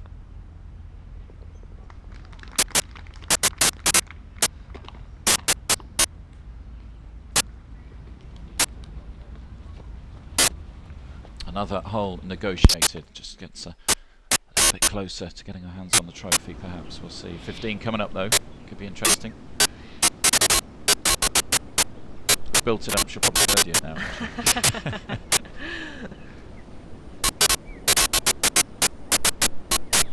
To get within a couple of the lead, but no birdie for the French woman. I see that putt just got a little bit away from Marion there. I think sometimes the shadows that we're seeing creeping onto the greens here later in the day can affect your ability to judge pace.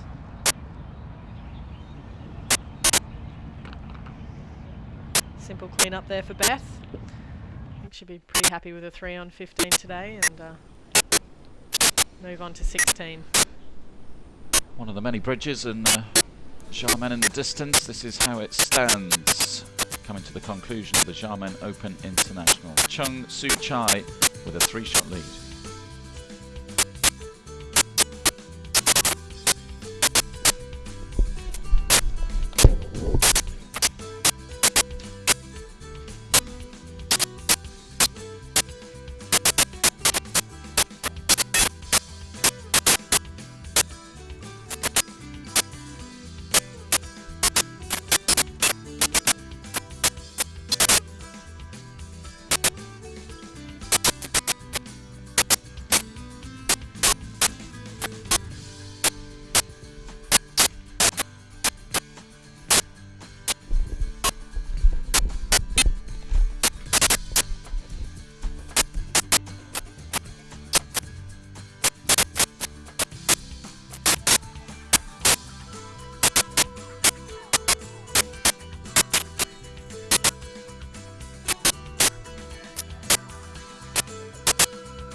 lower down the leaderboard.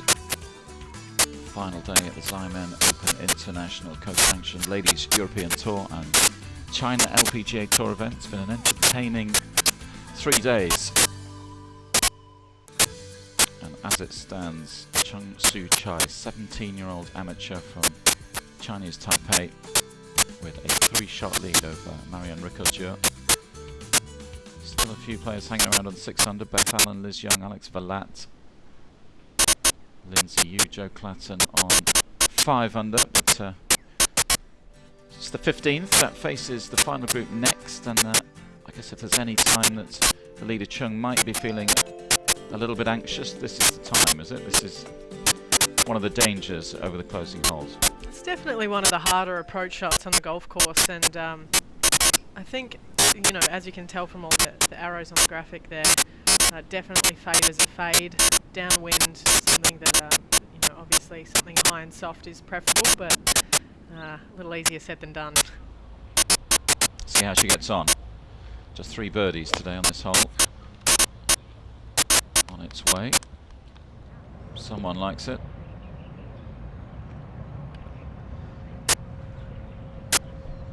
Unlucky there. I think she was possibly waiting on a bit of a harder bounce, and that just landed like a butterfly with sore feet there. Pin high right for Cheng.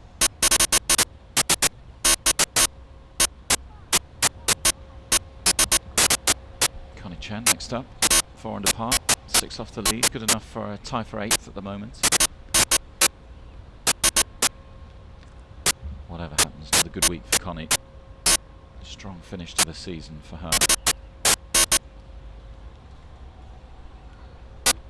Well up the order of merit, 25th coming into this week. That's bound to improve tomorrow morning when the lists are updated. That's not the result she was looking for, though.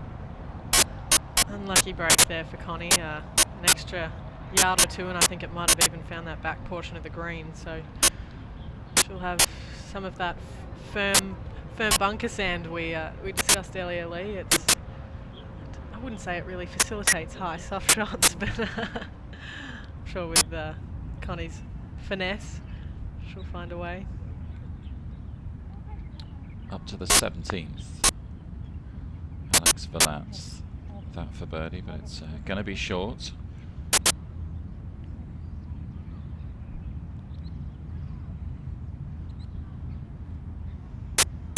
Had been in second all on her own not so long ago, Alex Verlat. Currently tied for 3rd. Here is Ricaudieu, the 2nd placed Frenchwoman at the moment, 3 back from the leader. Needs a strong finish. No trouble there for Marianne. She'll have a good look at the pin from that angle, with the pin being on the right on 17.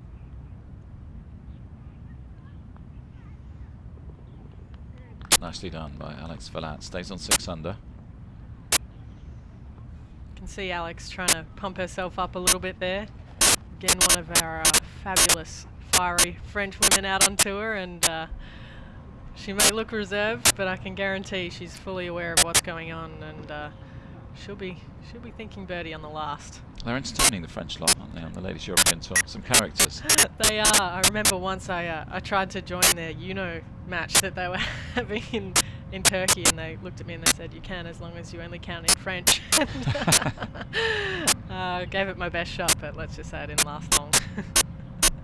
French doing well today. Ricaudieu, Verlat, Clatton right up there, all in inside the top 6, and just noticed Cassandra Curtin not too far away, tied for 12th. 69 for her today, former winner in China. Obviously likes this part of the world. Often the case, isn't it, when you've done well somewhere before. See that across lots of sports. Generates good feelings when you go back there. Absolutely. I think it's that confidence factor. There's something about going to a course that you feel comfortable on, and it gives you that oil and the tempo and the motion that helps you kind of relax and swing a bit freer, perhaps.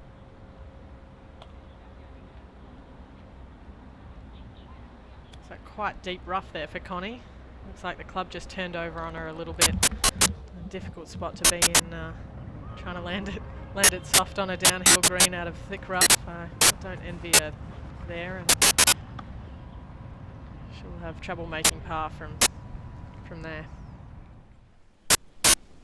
Yeah, it's turning into a bit of a rough finish for Connie. Now up on 17, Lijiang. Bit of an interesting stance there for Liz in the bunker, and ball in the rough. It's always hard to work out how far down the grip you should go with a club like that when the ball's above your feet.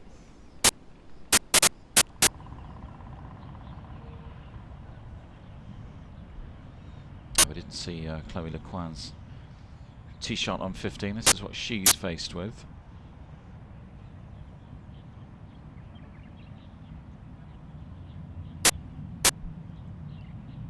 Be a little downhill from here for Chloe.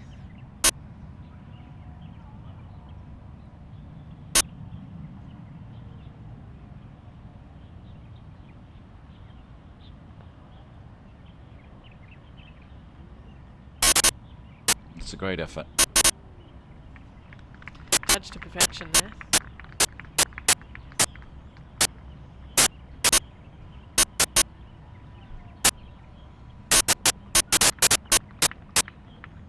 Tied for 17th at the moment, Lequin, so top 20's looking good. Maybe better if she can finish with a flourish. All important for Lequin to try and earn as many euros as she can to just nudge her up the order of merits as we move towards the end of the season.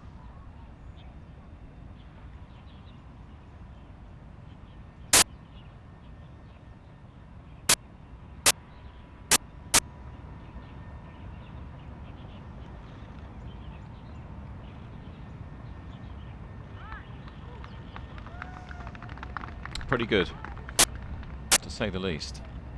Yeah, that's a great chip from there. She would have been faced with quite a downhill, sneaky little chip from there. I'm surprised she didn't putt it actually, but she's obviously proved me wrong, knocking it inside a foot from there.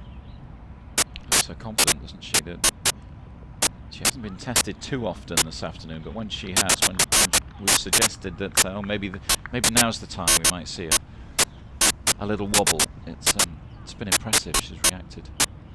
She looks completely in control to me, and I think it'll take quite a flourish from down the leaderboard to put anything in jeopardy for Chang. Yeah, just 3 to play. Can Rickoger do something special? A bit unlucky there that released out so much for Marion. It's quite an uphill approach shot, and it looks as though she had a short iron in her hands.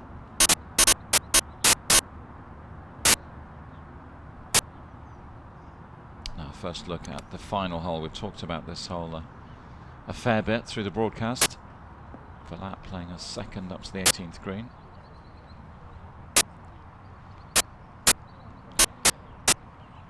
What's the key here? The tee shot, the placement of the tee shot? All three. 3 or 4 shots, of course, but she'll be happy with that from there. It looks a long way away, but it's a relatively straight putt up the hill, which on 18 is exactly what you want.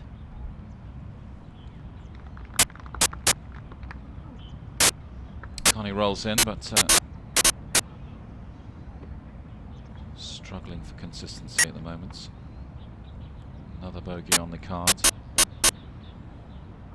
Just needs to steady the ship over the closing holes. This is where we have been for the week. This has been our home, Xiamen, in the southeast of China. A wonderful place to visit. It's been a great place to come to this time of the year. Wonderful weather, absolutely perfect weather for playing golf. Temperatures in the mid-70s, high 70s today, a little bit warmer today, and plenty of attractions away from the golf course to keep everybody entertained.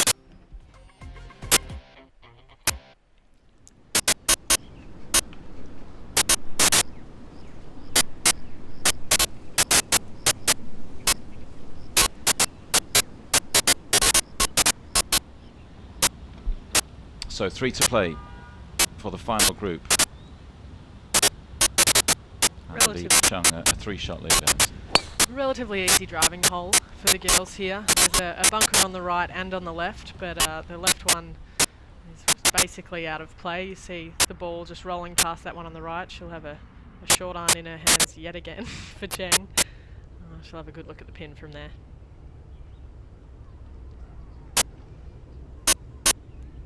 I wonder now, with the 15th done and dusted, she can start to allow herself to think about accepting the trophy.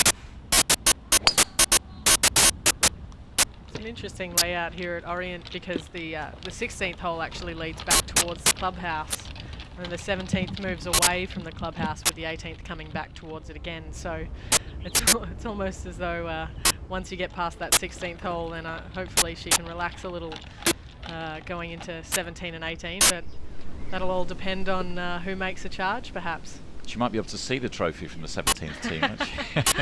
So it's right next to the clubhouse, isn't it? Next to the putting green. Absolutely. I'm not sure that'll help her much, though. To keep her mind on the job over next half hour or so.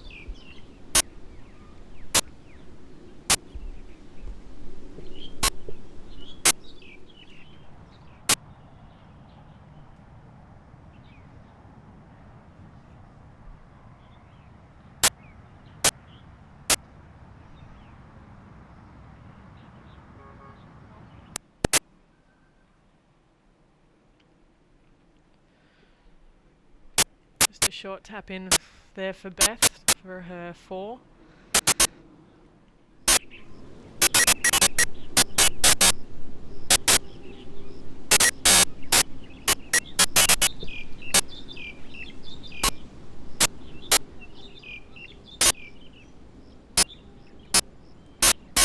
Bit unlucky there for Marion. 17's another green out on the golf course, actually, where you see a lot of girls struggling with reading the grain and the pace. I think that's a classic example when you see girls leaving downhill putts short. Just goes to show how much respect they have for downhill down grain putts at Orient. Here's a closer look at the 16th here at the Orient Golf and Country Club. The final group are off the tee. This is the green awaiting them. Another graphic listed with arrows. The pin's actually on one of the flatter areas of this green. There are very few straight putts to be had on this golf course, but anything kind of toward that back left quarter of the green, you have a pretty good crack at birdie, so I'd be surprised if we didn't see more girls taking that line in this final group.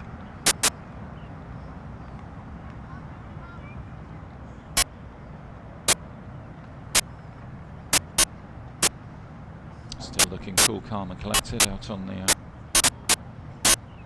the golf course. Life's a breeze when you're 17, isn't it? She doesn't have a trouble in the world right now.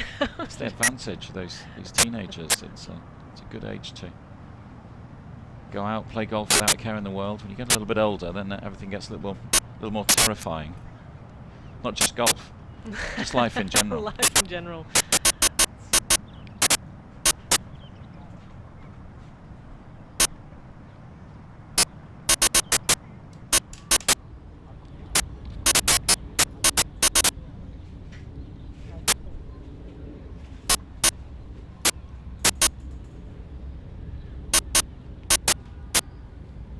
See the pin flapping down there, just in line with that telephone pole, just at the bottom of it there.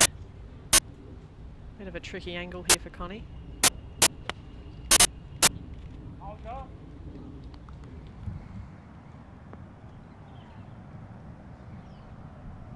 Yeah, the lampposts are another feature of this course, aren't they? A floodlit course, this one.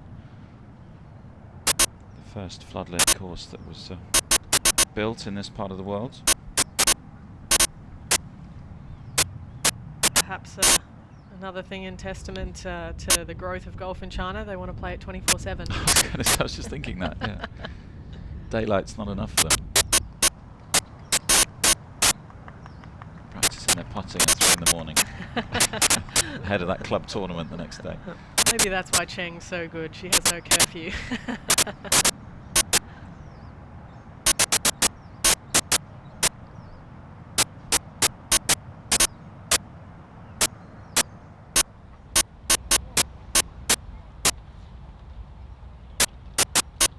It's like the balcony of the media centre here on site to the Orient Golf and Country Club, housed inside Jerry Wong's academy, just next to the driving range facilities for you guys.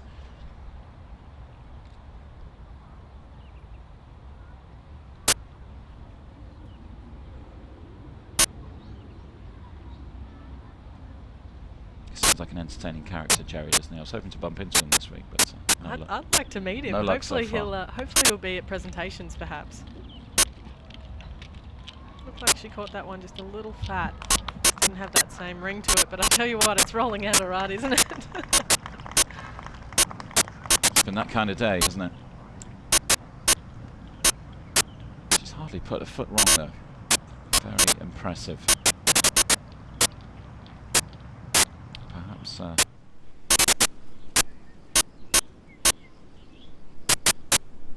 only chance of anyone chasing it down was Rico Joe on the 17th. Made par there, birdie chance slipped by. But good putt for Liz Young. It's a great save there from Liz. Again, another ridge running through the green on 17, and it's quite hard to judge the pace, and she did it to perfection.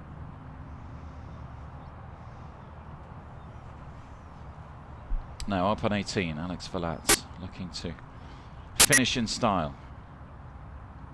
It's been a great week for the French woman, particularly in the context of where she is in her season, 65th on the Order of Merit, so it could be a big week for her in terms of retaining her card next year.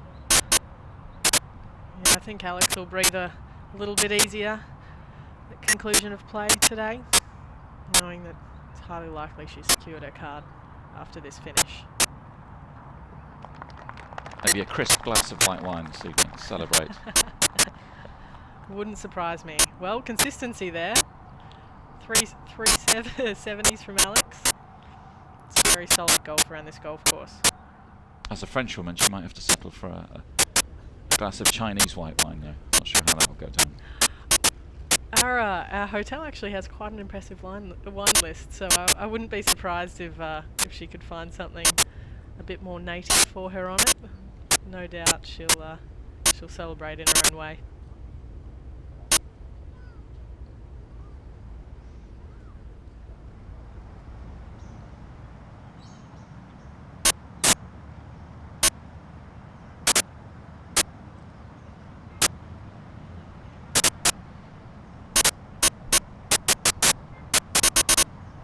Chen with a chance to repair some of the recent damage, just giving that a wrap.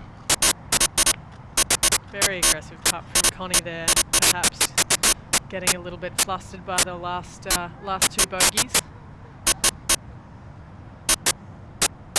I can't help but think it all comes back to the decision to take driver on 14. Having that lip out on 13 perhaps, you know, gave her a little bit of a taste of what the chase would feel like, and may have kind of forced her own hand a little bit on 14 there. A costly bogey on 14 and 15. She's got work left to do here as well.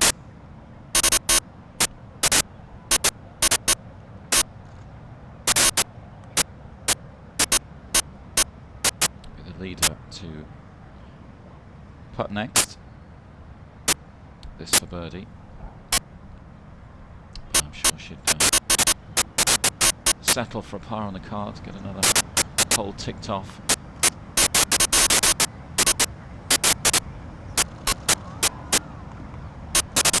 That looked good for a very long time, didn't it?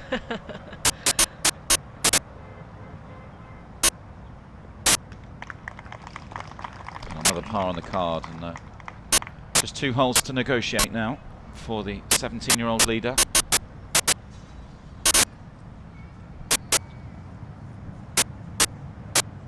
She pars the last couple of holes. That will be a 68. We've had a couple of 68s already. We mentioned Sarah Kemp's 68 at the moment. She's in 8th place.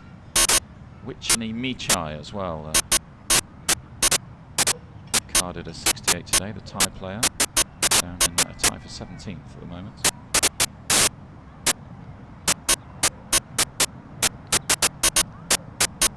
A birdie inside the last couple of holes for the leader would give her probably the best score of the day, and that's the way you want to win tournaments, isn't it? Can't take it away from her when you're playing the best golf. That's too good.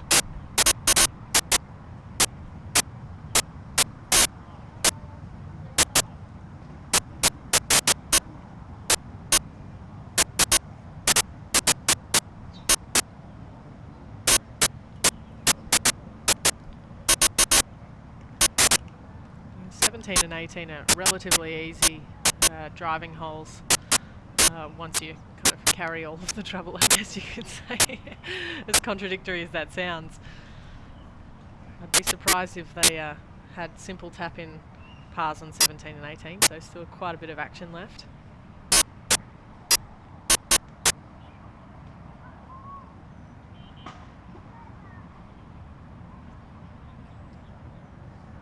No, another one slips past for Connie. Moving in the wrong direction at the moment. I think you can just see that a bit of the wind's gone out of the sails for Connie. This will be another bogey for her in the last 5 holes. And a little bit of work to do even now.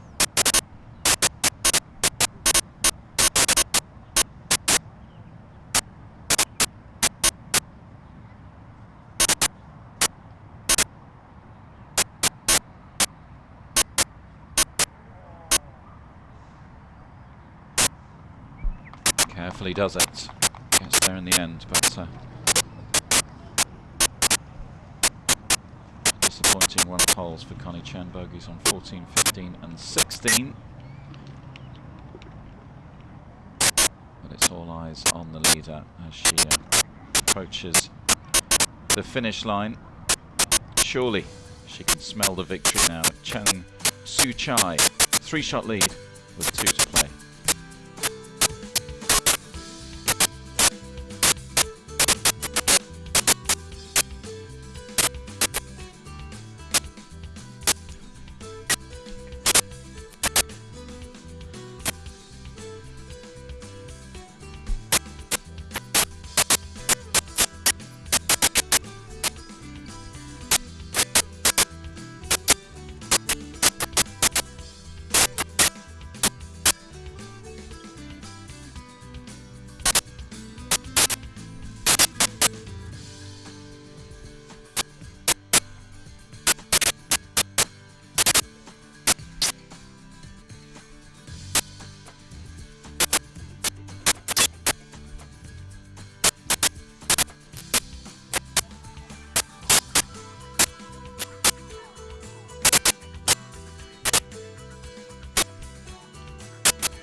Racing towards a conclusion at the 2014 Xiamen Open, the final group, standing on the 17th tee, just to the right of the clubhouse. The leader with 2 to play. You can see the crowds building in the background there. Always a nice sight to see coming into the final stretch.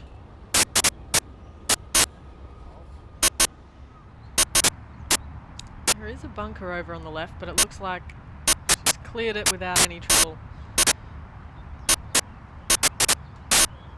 Another fine shot from the 17-year-old.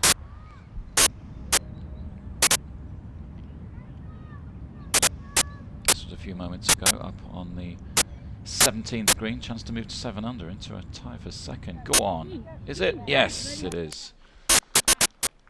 Fine putt for Beth. 3 shots off the lead. Well, you never know. Absolutely, and it's also important because you know, obviously Marion is up there at -7 at the moment as well. I can guarantee that Beth will be trying to chase down the winner, but you also want to try and get that second place check if you can't get the #1 check. I can guarantee that.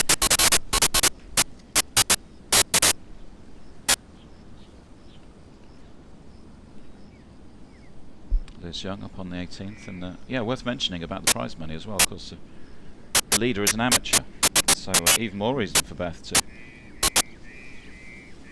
hunt down second place. First placed €37,500. Of course, that would go to next player down the list, given that the leader is an amateur, so it'd be a nice payday for Beth if she does sneak into second place. Definitely afford a glass of wine or two with that. Well, knowing Beth, she'd probably shout the bar. She's just that kind of girl. Very entertaining soul out on tour, and one of the people that really embraces, you know, the adventure that the European tour seems to be. Don't tell the TV crew that; they'll be pushing people out of the way. Any chance of a free drink? Up on the 18th. A good week for her. I'm sure she would have hoped to be pushing for the victory at the start of the day, but looking good for a top 10 finish, the French woman. Here's the 17th. Alison? It's a relatively easy driving hole in comparison to, you know, a lot of the tee shots we're faced out here. As you can see, the green just runs back to front straight towards the players. Again, judging pace and judging the spin and release on this second shot is going to be really important for the final group.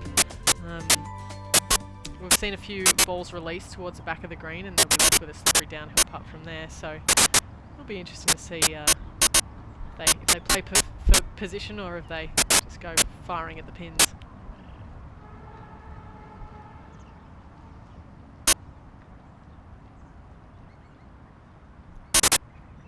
Should just be a short iron, perhaps you know, 8 iron or 9 iron in for the final group there from their tee shots. Well, this might make things interesting if this drops. Chance to move within 2 of the leader. It's a pretty slippery putt from back there, and I think Marion's negotiated it very well. Obviously hoping for a birdie, but you also don't want a 3-foot putt back for par, so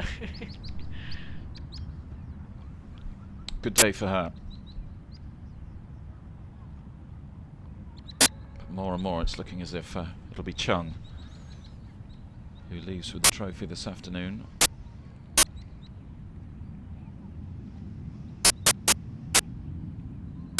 Hole 17 stats, 15 birdies. Just the 4 bogeys.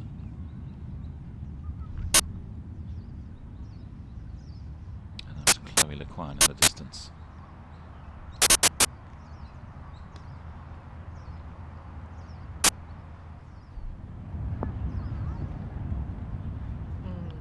Fine shot.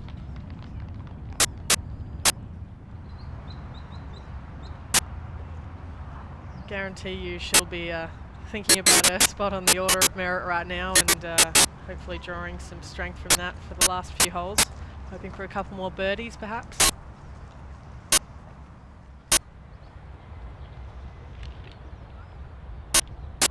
Yeah, tied for 17th, the Quan, as it stands.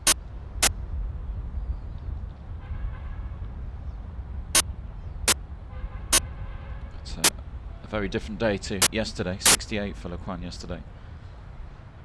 5 over for her round at the moment on the final day here in Xiamen.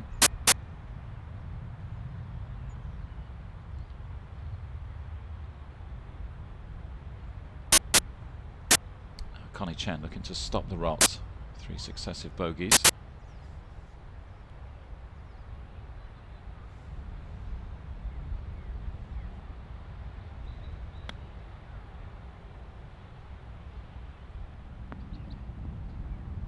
Lovely shot. I think she nearly holed that. Wasn't far away, was it? Perhaps a little fire in the belly from the last 3. Could almost guarantee she wouldn't leave that birdie putt short either.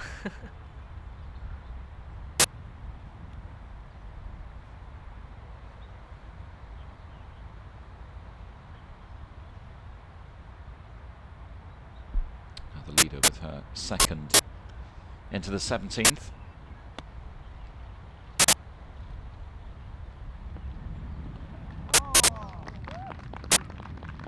Very symmetrical.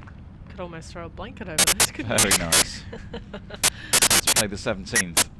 Another wonderful shot from the leader. It just looks so easy for her this afternoon. I think the hardest thing is going to be redoing her ponytail from the look of it. Started so strongly. That's always important going into a final day. Birdie the first, the third and the fourth, and no one's really been able to reel her in since then.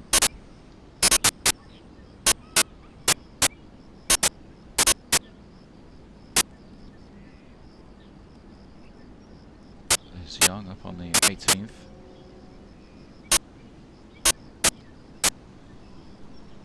Should be disappointed with that, but that 18th green is it's possibly got the most slope out of all of the greens on the golf course. It's if you breathe on it, it basically goes to the front of the green. So kind of take that with a grain of salt. I know she'll be disappointed, but good week for her though. Absolutely. Some good scores: 69, 71, 71. So 3 rounds under par. Impressive on this layout. Looks like she'll sneak a top 5 finish. There she is on the mini leaderboard, but once more confirmation that it's Chung out in front by 3. Beth Allen and Rico Joe at the moment looks like they're battling for second.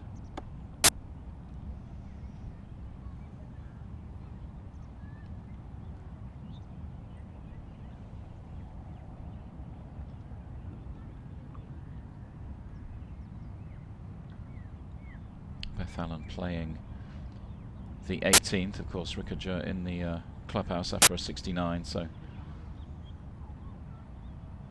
looking like it's in the hands of Beth Allen in terms of stopping Chung getting her hands on the title.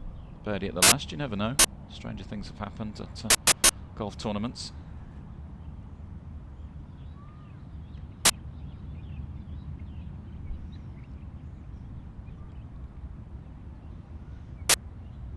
Chen for birdie. Is that going to turn? Yes, it does. Good response after those 3 bogeys. Yeah, that's really important for Connie to see a putt go in and perhaps regain a little bit of confidence coming up this final hole. Yeah, and if she passed the last, that should be good enough for a top 10, which is another strong week for the 22-year-old.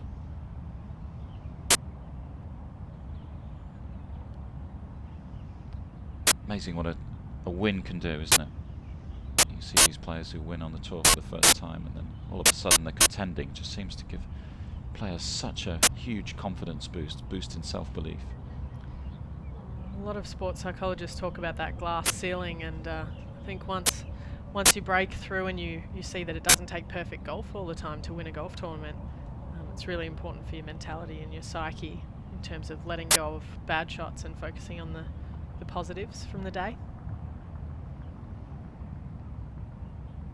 This surely would seal it if this drops. It doesn't. Another par for the leader. So it will, her lead will stay at 3 shots, but it's another hole ticked off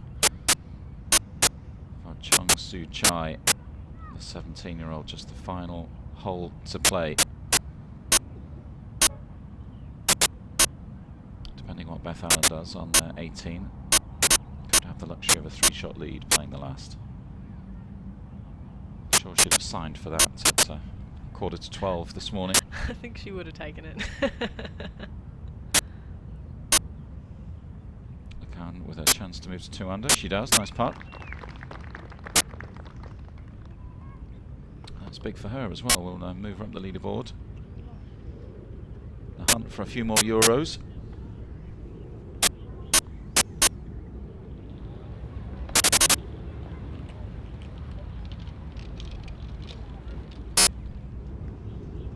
Now, what can Beth Allen do? All eyes on the Americans, second into the 18th. No, not what she was hoping for, and that's very good news for the leader, isn't it? That is going to be a very tricky up and down from there, so I'm sure Beth's thinking ahead and probably almost gone into damage control mode with that shot there. She'll have to hit it 30 yards over an extra bunker, out of the bunker she's in, to a severely sloped green. Here we have her now, about to hit her third shot. Yeah, that second was a few moments ago. This is what she's faced with. Clubhouse in the distance. Oh, we saw just before the shot changed, didn't we? Just nestling in front of the green, and that could be damaging for those hopes of second place as well. She'll have a bit of work to do there for even now her up and down, so it all really depends on what lie she has in the rough when it's Bermuda grass. It can be ankle deep in one section and relatively benign in others. Demonstrates the danger of the 18th though, doesn't it? So perhaps a lesson for Chung. Stay focused over the next 10 minutes. Don't take anything for granted. On the 18th tee, Chloe Leclerc.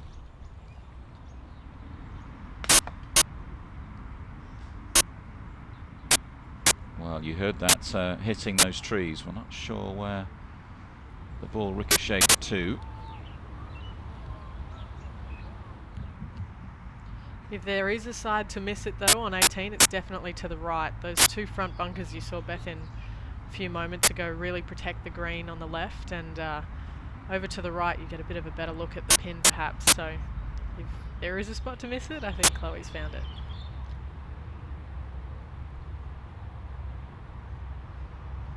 Just 3 birdies on this 18th. During the final day's play, 27 bogeys. Again, illustrates the dangers lurking. Connie Chen.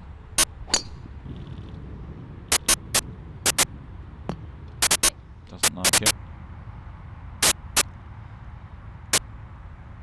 There is a tree on that corner very close to where our camera is, and I think that might stop Connie from having a good look at the pin. Beth Allen with a 4th, so it will be a drop shot for the American, which means she can say goodbye to second place outright. And more good news for her. Barring an absolute disaster on the last, Chung will be crowned champion in the next few minutes.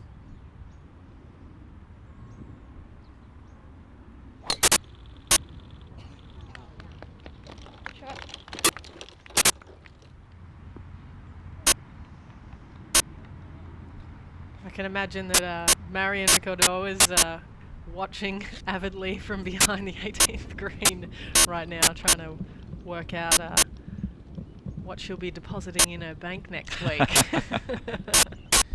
Just firing up online banking in the clubhouse. Pretty sure she's hooked into the Wi-Fi and watching things unfold, perhaps. Yeah, it's looking like a good payday for the French woman. Absolutely, picking up the first prize check in light of Chung being an amateur still.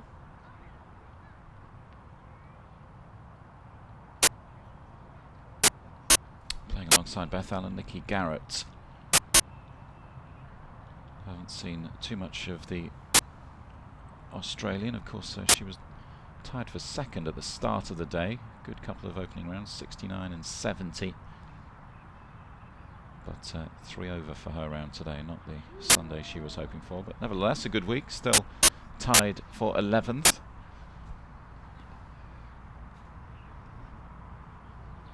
Set at at the start of the week she just wanted to go out there and have some fun this week, and seems to have been the right formula.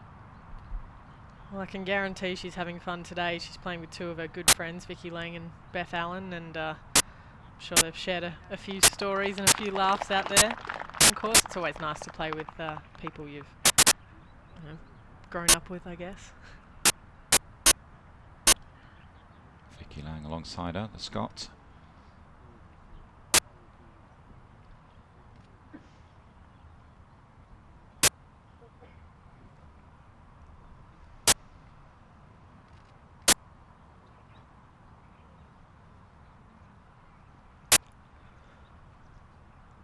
Yeah, it's always raise a smile when you see the draw for the opening couple of days of a tournament.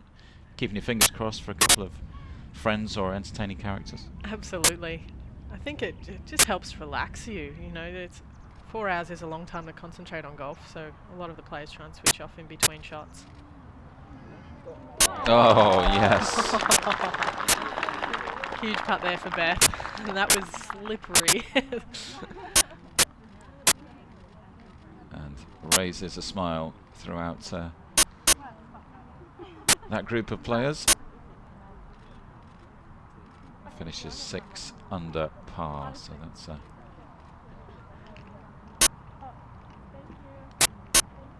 good enough for a top 5 finish. She was challenging late in the day, but wasn't to be on the 18th. Good birdie on 17, but not the finish she was hoping for. Nevertheless, always a smile on her face. Good to see.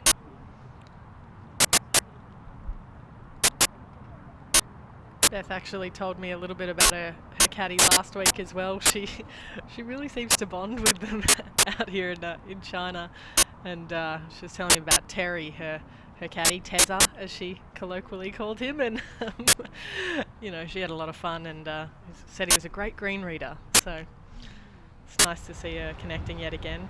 It's not Jerry Wong's brother, is it? Jerry and Terry. Perhaps a distant twin.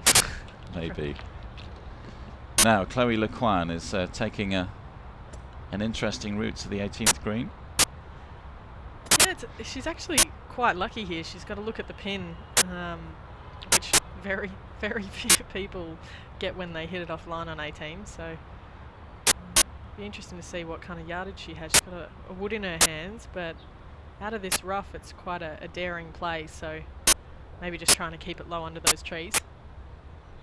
See how she gets on.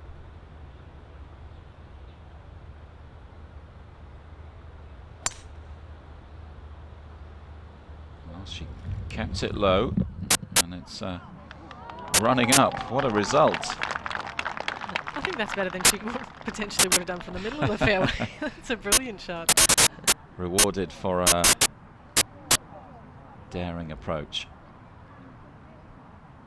We've talked at length this afternoon about how big an afternoon it is for her in the context of the Order of Merit. It could be a shot she looks back on at the end of the season too. Absolutely. I think there's shots that happen in your career that you draw upon. You know, that putt you needed to make and you made, to make the cut, to make, you know, win a championship, whatever it may be.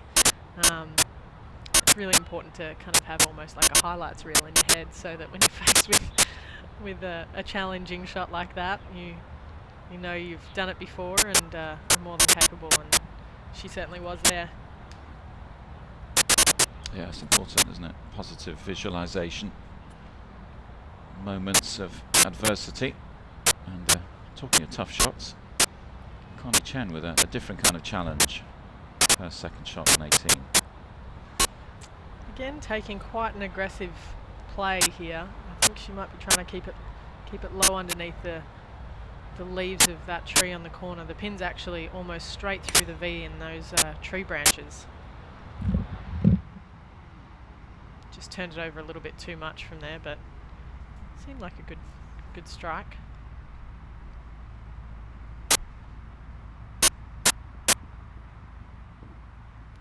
Will, however, be quite a tricky up and down for Connie.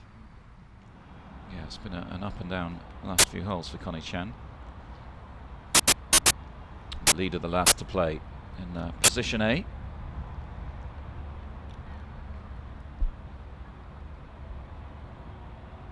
can see the balls are a little above her feet, which will also help her bring it in a little bit from the right to the left towards this left side pin position. Probably taking aim at out towards that palm tree perhaps in the background, but the way she's playing today, she may as well go straight at the flag. I'm eating my words. Absolutely eating my words, Lee. Well, as if we needed a demonstration of the kind of golf she's produced today. What a way to finish. And a big smile on the face of Chung Soo Che, not surprisingly. Now she can relax, start to enjoy it. Bit of tension out the shoulders.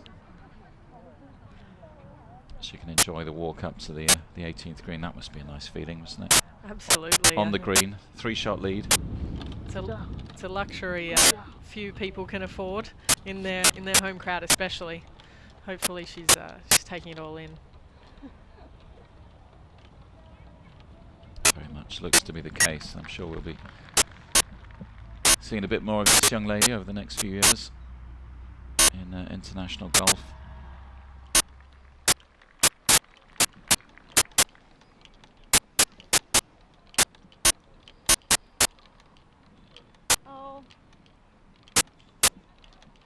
Even time for a wave at the camera.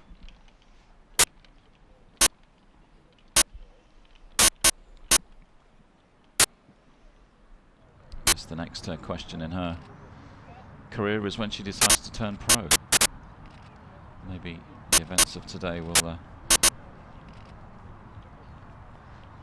Perhaps she should have turned pro on the 17th hole. Would have been a first-class ticket home, perhaps, but not sure Marianne Ricochet would agree with you. But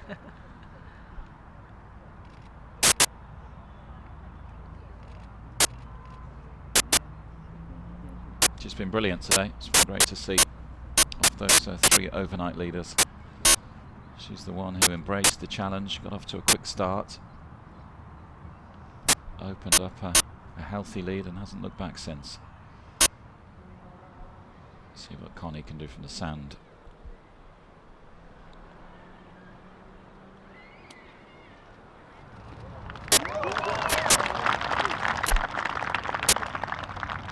Nice shot there from Connie. It's quite an elevation change from that bunker up towards the green, so she'll be happy with that.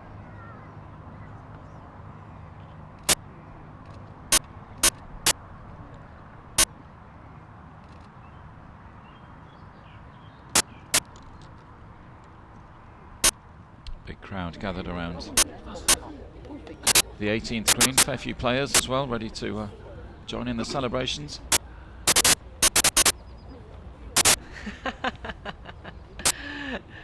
Isn't that nice to see? A little something up her sleeve, I think, perhaps, yeah, there.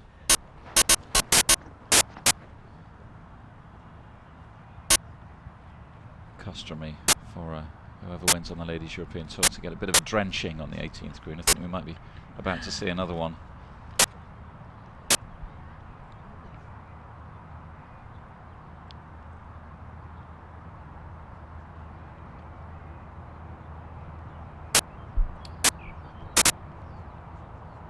Chloe Lecointe, the Belgian, has had such a good week, looking to finish strongly.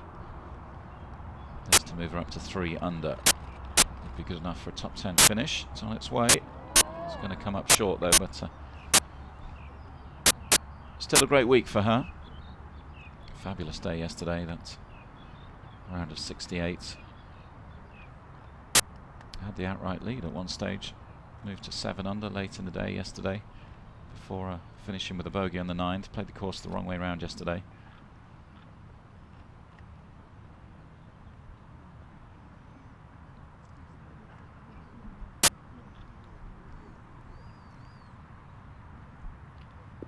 Now then, that's not your birthday cake, is it, Alison?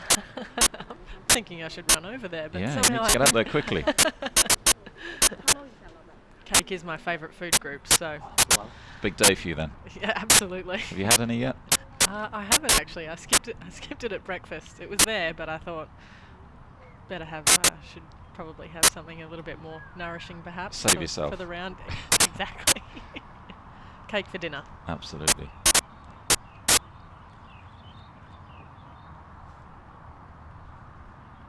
Connie Chen, of course, is one of those overnight leaders at the start of the day on 6 under, a winner in Tenerife. Hasn't produced the golf she would have been hoping for today, but another good week for the South African. Oh, come on. Terribly unlucky for Connie there. That was almost a complete lip out. Bit of a tease, really, wasn't it, Lee?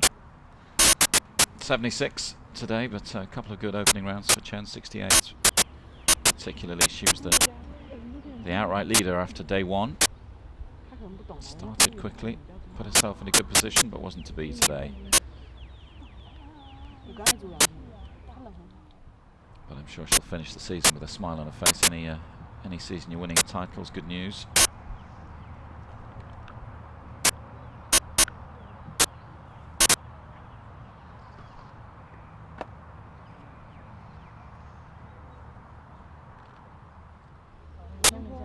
Lovely time of the day here in this part of the world. Late afternoon, beautifully warm and calm.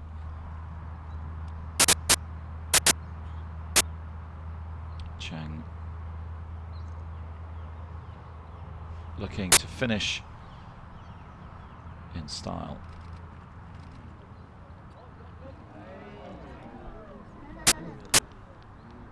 Well, not a birdie on the card at the last, but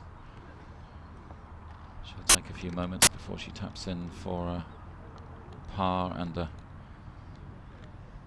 what will be a relatively comfortable victory.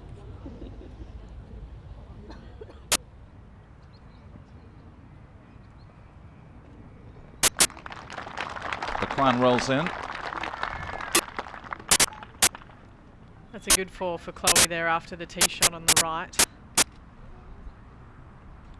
But all that remains are the finishing touches for Chung Su-chai, the 17-year-old amateur from Chinese Taipei. Wraps up a convincing victory. 3 fabulous rounds of golf, particularly over the weekend. And there's the customary drenching that the winners on the Ladies European Tour tend to be subjected to on the 18th green. Bit of local beer in there as well. Quite a nice little cocktail. And I think there's a cake waiting for her as well. All sorts of celebrations await on the 18th. They really have thought of everything, haven't they? Oh, there it is. Oh. Now she definitely needs a shower. And then a bit of water to wash it off. I think we can confidently say that she's soaked to the bone. She's been a bit. She might need to shave later. I've never seen a winner of a golf tournament look like that. She's going to look interesting for the photos in a few moments' time, isn't she? Usually your hair turns grey when you're trying to win a golf tournament, but I've never seen anyone grow a beard, so there's a first for everything. Not she was expecting that kind of celebration on the 18th green, but she certainly deserves all the accolades. She's been impressive today, hasn't she? Very impressive from start to finish. You always talk about making quick starts. On the final day she did that, and then no one ever really was able to chase her down after that, were they? The first 5 holes of this golf course are really important. It's hard not to think that you don't need to pick up a few birdies, and especially on, like you said, final day. If you throw a score out there for people to chase, it'll be very hard to pick up on the back 9. Obviously produced some wonderful golf from start to finish, but the temperament was impressive, wasn't it, as well? That's one of the elements that is so important on the final day. She never really looked flustered, did she? Particularly for a 17-year-old. She looked completely in control to me, and I think, when you see a a 17-year-old take dead aim at a pin like that on the last. She was never playing for second place today, and I think obviously her aggressive play combined with the fact that she had the game to pull it off today is why she'll go home with the trophy. Just the formalities remain as she heads towards the scoring hut just outside the Orient Golf and Country Club clubhouse. She's still got a bit of cake in her ear. She sorted that out. I'm surprised her scorecard's dry. I think it's the only thing that got saved from the water and beer shower she had on 18. And as the sun sets on the Orient Golf and Country Club, there is confirmation of victory for Chung Su Cha, the 17-year-old amateur from Chinese Taipei. 3-shot victory in the end over Marion Ricardeur, the French woman, grabbing second place, and a tidy check. Since Chung is an amateur, she will get the first prize of €37,500. Some of the names a little bit further down. Lin Su Chi. It was a good week for her as well. One of those players on 300 alongside Vicky Lang. And some of the players a little further back, 2 under par. Chloe Le Quang, Cassandra Kirkland. There's one in China before. Another good week for her. Maria Hernandez. Charlie Hull as well. Of course, we talked a little bit at the start of the week about Charlie Hull's bid to win her first ICS Handa Order of Merit title. She's second on the money list on the Ladies European Tour behind Suzanne Petterson. So a few more euros in the bank for Charlie, and she won't be in India, Charlie Hull, incidentally. She's going to go over to the States and play Q School over there to try and get her card in America to give her a few more options next season. But she'll be in Dubai, and if she wins in Dubai, she will claim the title on the Ladies European Tour Order of Merit. Just 18 years of age, she'll be the youngest player to do that. It would cap a fine season for Charlie, of course. Won her first title in Morocco, and another big year for her around the corner. Solheim Cup season once more in Germany next year. As we look at some of the names a bit further down, Kylie Walker in a tie for 40th, 2-time winner on the tour this year, of course. A couple of the local players, Yan Pan, Gladys Nasira. Not the week she was looking for, but having a very good year overall. 4th on the Order of Merit for Gladys, and I guess she will have one eye on the Solheim Cup. Attention will turn to that, of course. As an Australian, Alison, you can't take part in that, but is there a buzz around the tour now as Solheim approaches? It's pretty much on the horizon now, isn't it? Yeah, next very September. much so. They, I think the fire that was bred from the last 2 years is it's so important for Europe and for European golf. You can see that girls are growing up wanting to play Solheim Cups now. You can see that they're probably out in their local golf course, imagining that they're surrounded by the crowds and their teammates, and it's become a reality for European golf to become such a big part of golf worldwide. The impressive talent coming out of everywhere in Europe is amazing. Yeah, a couple of wins over the Americans, of course, in Ireland and Colorado. Solheim in Germany next year. Just a few moments left of our broadcast here in Xiamen. Just gives us time to enjoy some of the highlights from this afternoon. Chinese 18-year-old Lin was coming into this week looking for her 3rd successive trophy. Wasn't to be today, but another good week for her, around a 70. Here we are on the 15th. Jo Platten entertained us this week. Wasn't too far away. Midway through the afternoon, one of her highlights this afternoon, fine putt from the Frenchwoman.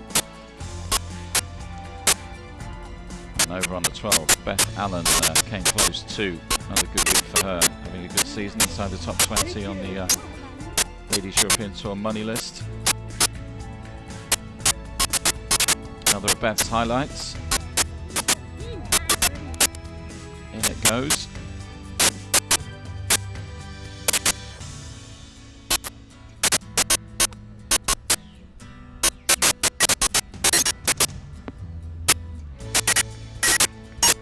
Nice approach from one of the French contingents. Here we have her again, Marion Ricardeur. Came close and grabbed second. Bit of a surprise package this week, but a good week for her. it was all about this young lady, the 17-year-old amateur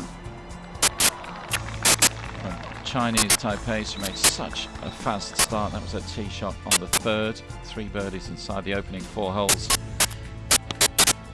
Here she is on the par 5 9th. Up onto the green. Some fabulous irons from her today. And the putter was pretty good too.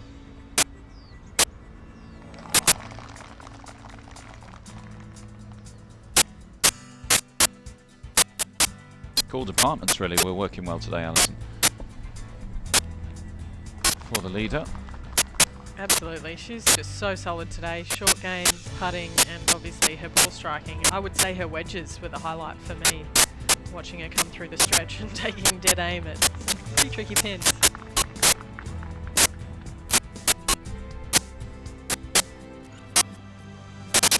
And here she is, applying the finishing touches to her very first Ladies European Tour title. And she should be somewhere over there by the interview area. Hopefully in a few moments' time we will hear from the champion. Some great golf from you out there today, and in the end it was quite a comfortable victory for you, but what are your feelings right now? Really exciting, and I'm really happy to win this trophy. Just I played good golf today, so I'm really happy. It was that front 9, you really accelerated away. I think there was 4 birdies on that front 9.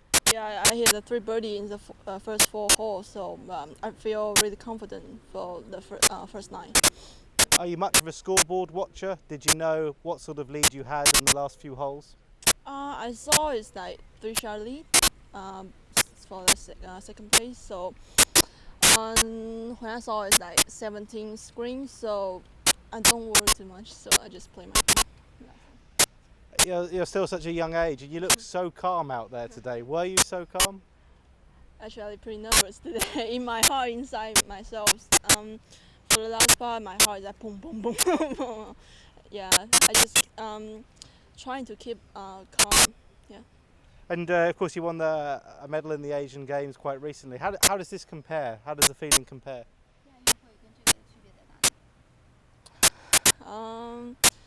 I think this tournament is like more challenging for me. It's a pro event, especially it's a European Tour. It's the first time I play the European Tour tournament, so I feel very challenged to myself. Just I think they can make me play well. Yeah.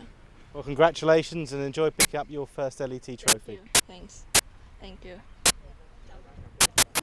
Says she was nervous. You wouldn't have known it, would you? So, finally, time to get her hands on the trophy.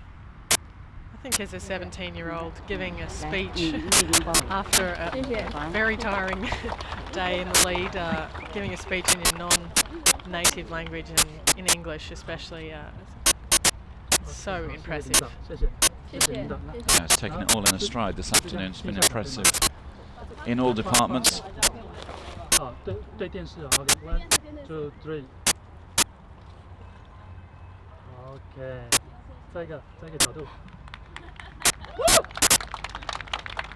And she even looks comfortable with a trophy in her hands at such a tender age.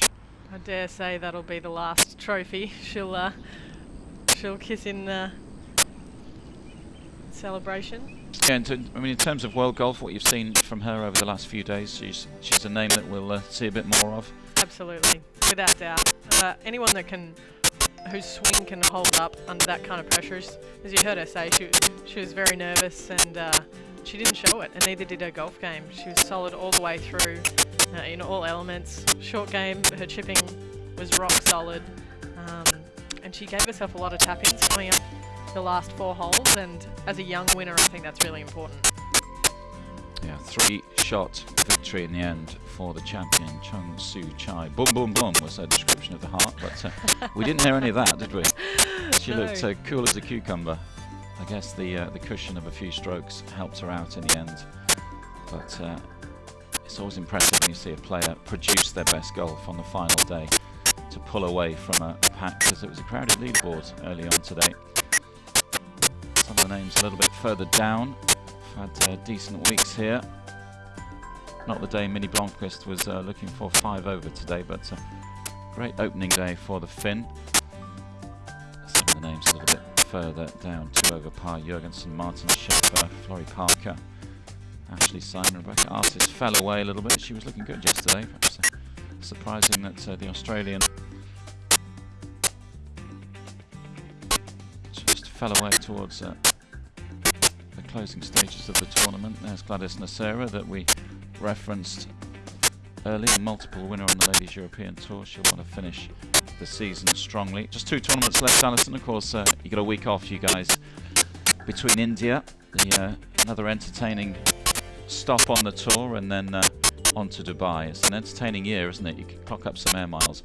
Nice couple of tournaments to finish with, India and Dubai. Absolutely. India is kind of its own animal, actually. The golf course, Delhi Country Club, is the narrowest course we play on tour by far. It's actually a block of land in the middle of Delhi, and they've somehow managed to pack 18 holes into it, and if you're a yard or 2 off the fairway, you're in the jungle.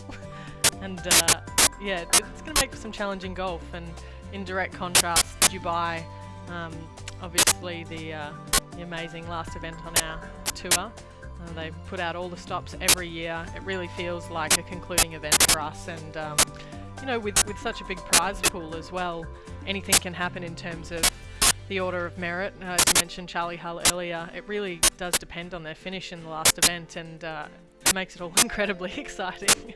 Yeah, it should be entertaining, Dubai, isn't it? There's always a very strong field. It's similar to this kind of event. You always get a few faces, big names, a couple of top 10 players to entertain us. So Dubai promises much. That's middle of December, so just a couple of weeks left on the tour. As you mentioned, Alison, Charlie Hull will be going for her first ISPS Handa Order of Merit title in Dubai. She's not playing in India, for all you Charlie Hull fans out there, but she'll be back on the Ladies European Tour.